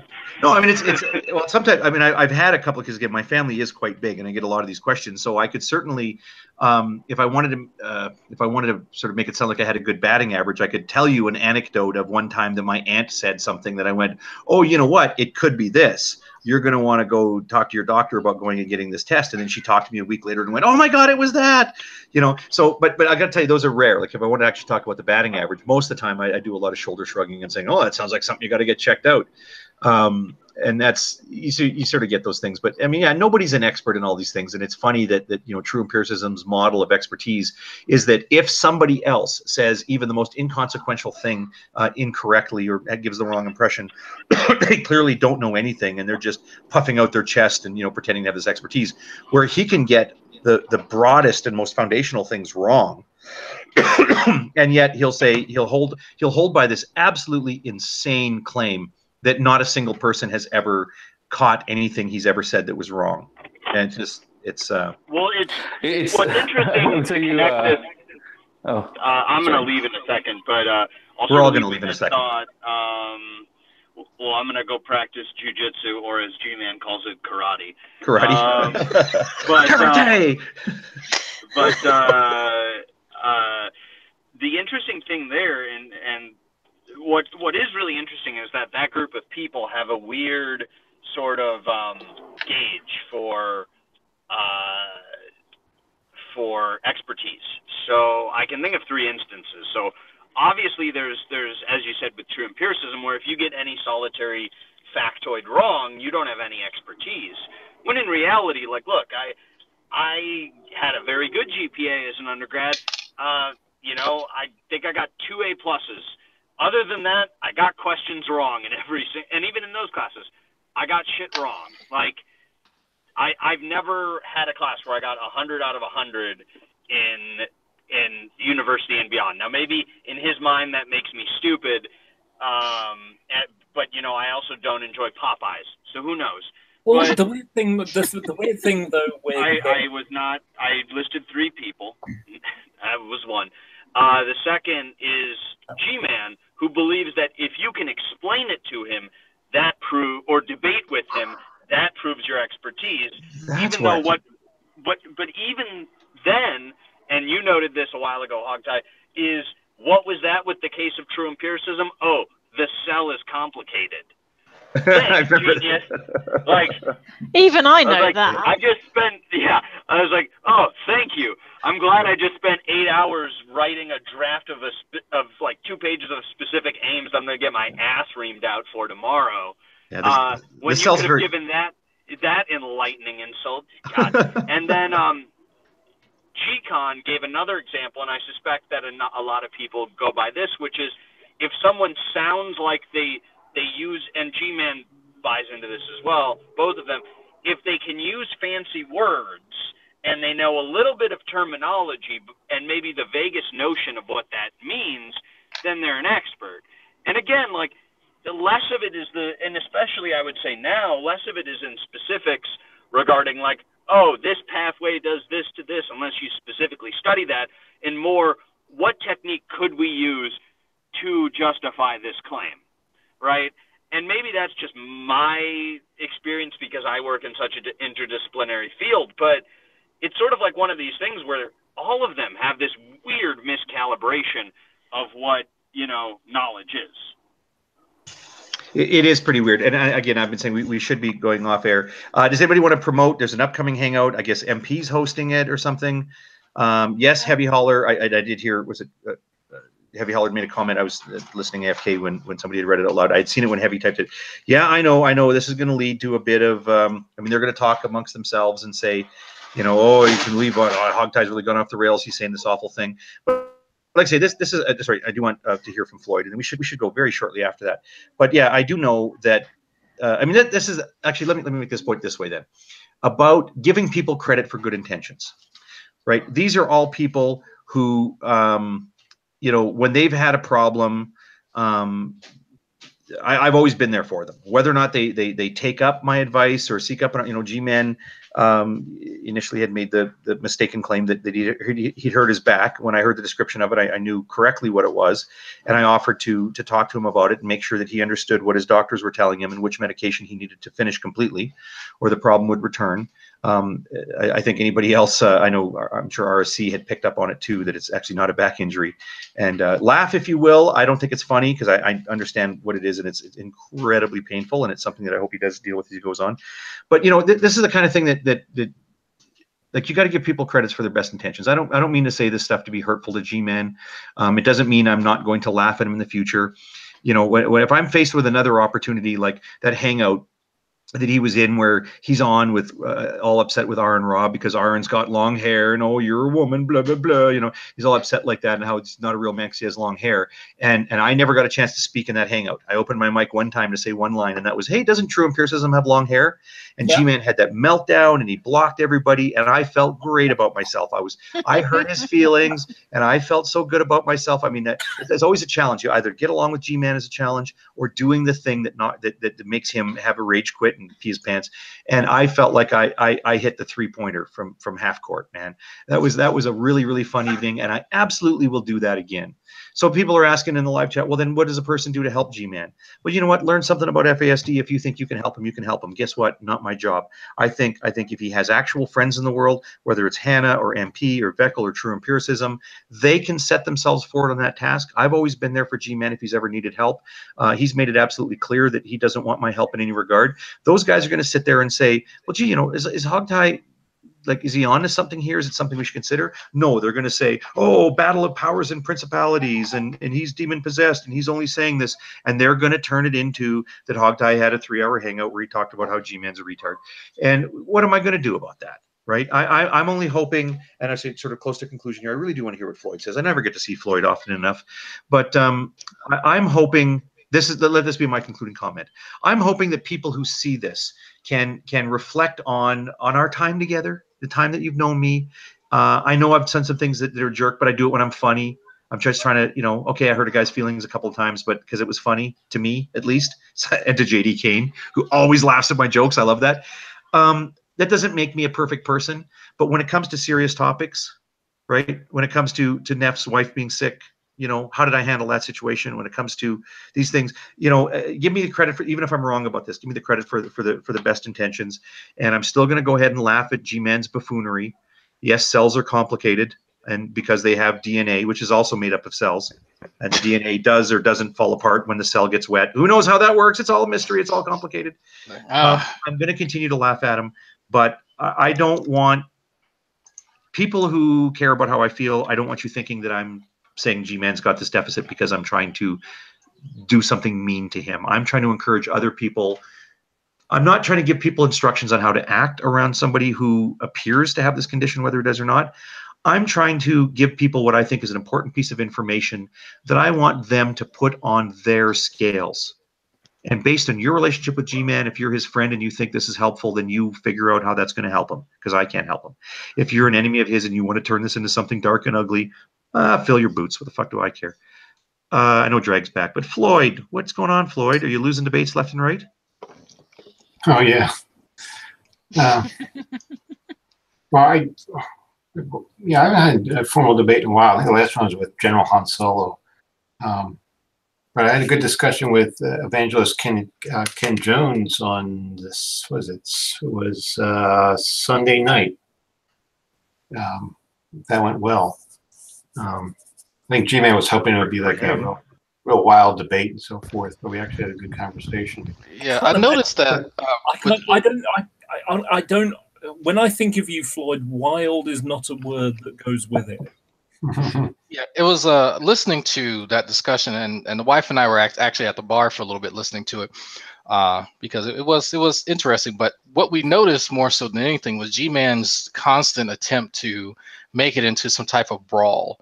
One of his attempts was, of course, chiding you, Floyd, and then the other was trying to encourage me to combat Evangelist Ken as if I hadn't spoken to him before in that capacity.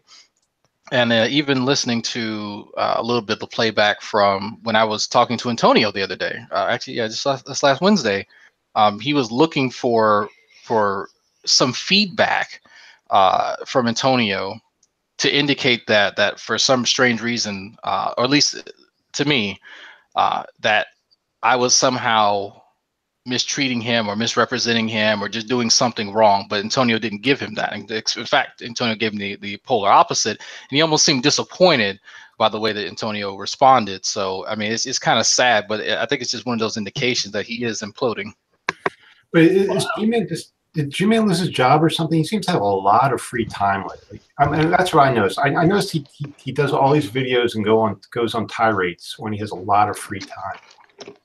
Well, he was talking about changing jobs. But he was doesn't just make at some work of his today. videos while he's actually at work, doesn't he? Yeah, he was at work today, wasn't he? Well, all the videos today, no, he's like walking in the park and stuff. I haven't seen him do a video at, he always does. He used to do it in his back room at his job. Yeah, but lately it's been all outside. For a moment that I said I'd popped in for a few minutes there, and I thought he'd said something about at one point the phone rang, and he said something about, oh, that's an atheist calling me at work, and they don't know they don't know that I know that it's them, but that's really an atheist. And then he took the call, and it wasn't. Of course, it was an actual customer that was clearly wondering, why the fuck did it take you so long to answer the phone? Yeah. So I thought he was at work when that happened. Well, I don't know. Whatever. He can live his life. I don't care. Yeah, I missed that because the videos that I tend to catch are the ones where he's outside panhandling. So I don't know. Yeah, well, okay, 4 minutes is just going to be a click. I don't give a shit who's speaking. 7 p.m. Mountain, 9 p.m. Eastern. Poof, connection drops. So say what you want, but are we not talking about the 17th century Russian number? Yeah. I do want to mention something about what Dreadnought said a while ago. Finally, a topic I know. Go on. And it was where it was, G-Man was trying to bait Ken Jones into having an argument and turning it into a brawl. And I saw a similar kind of thing. I had a conversation with Sean Cahill a few weeks, a week and a half, 2 weeks ago now. And Veckel was in the side chat. It's like, why are you letting him attack Christianity like that? You should be getting him to answer for his worldview kind of stuff, his atheism, his morality or whatever. I can't remember what he was asking now. And it's like, well, it's interesting how, I left a comment. I posted a thread and tagged him in it, saying, hey, Veckel, I saw you whinging that, that my feet weren't being held to the fire enough. You are welcome to bring your, to come and challenge me on my worldview as much as you like. Just, we had a nice conversation before. We can have it again. And I've heard nothing.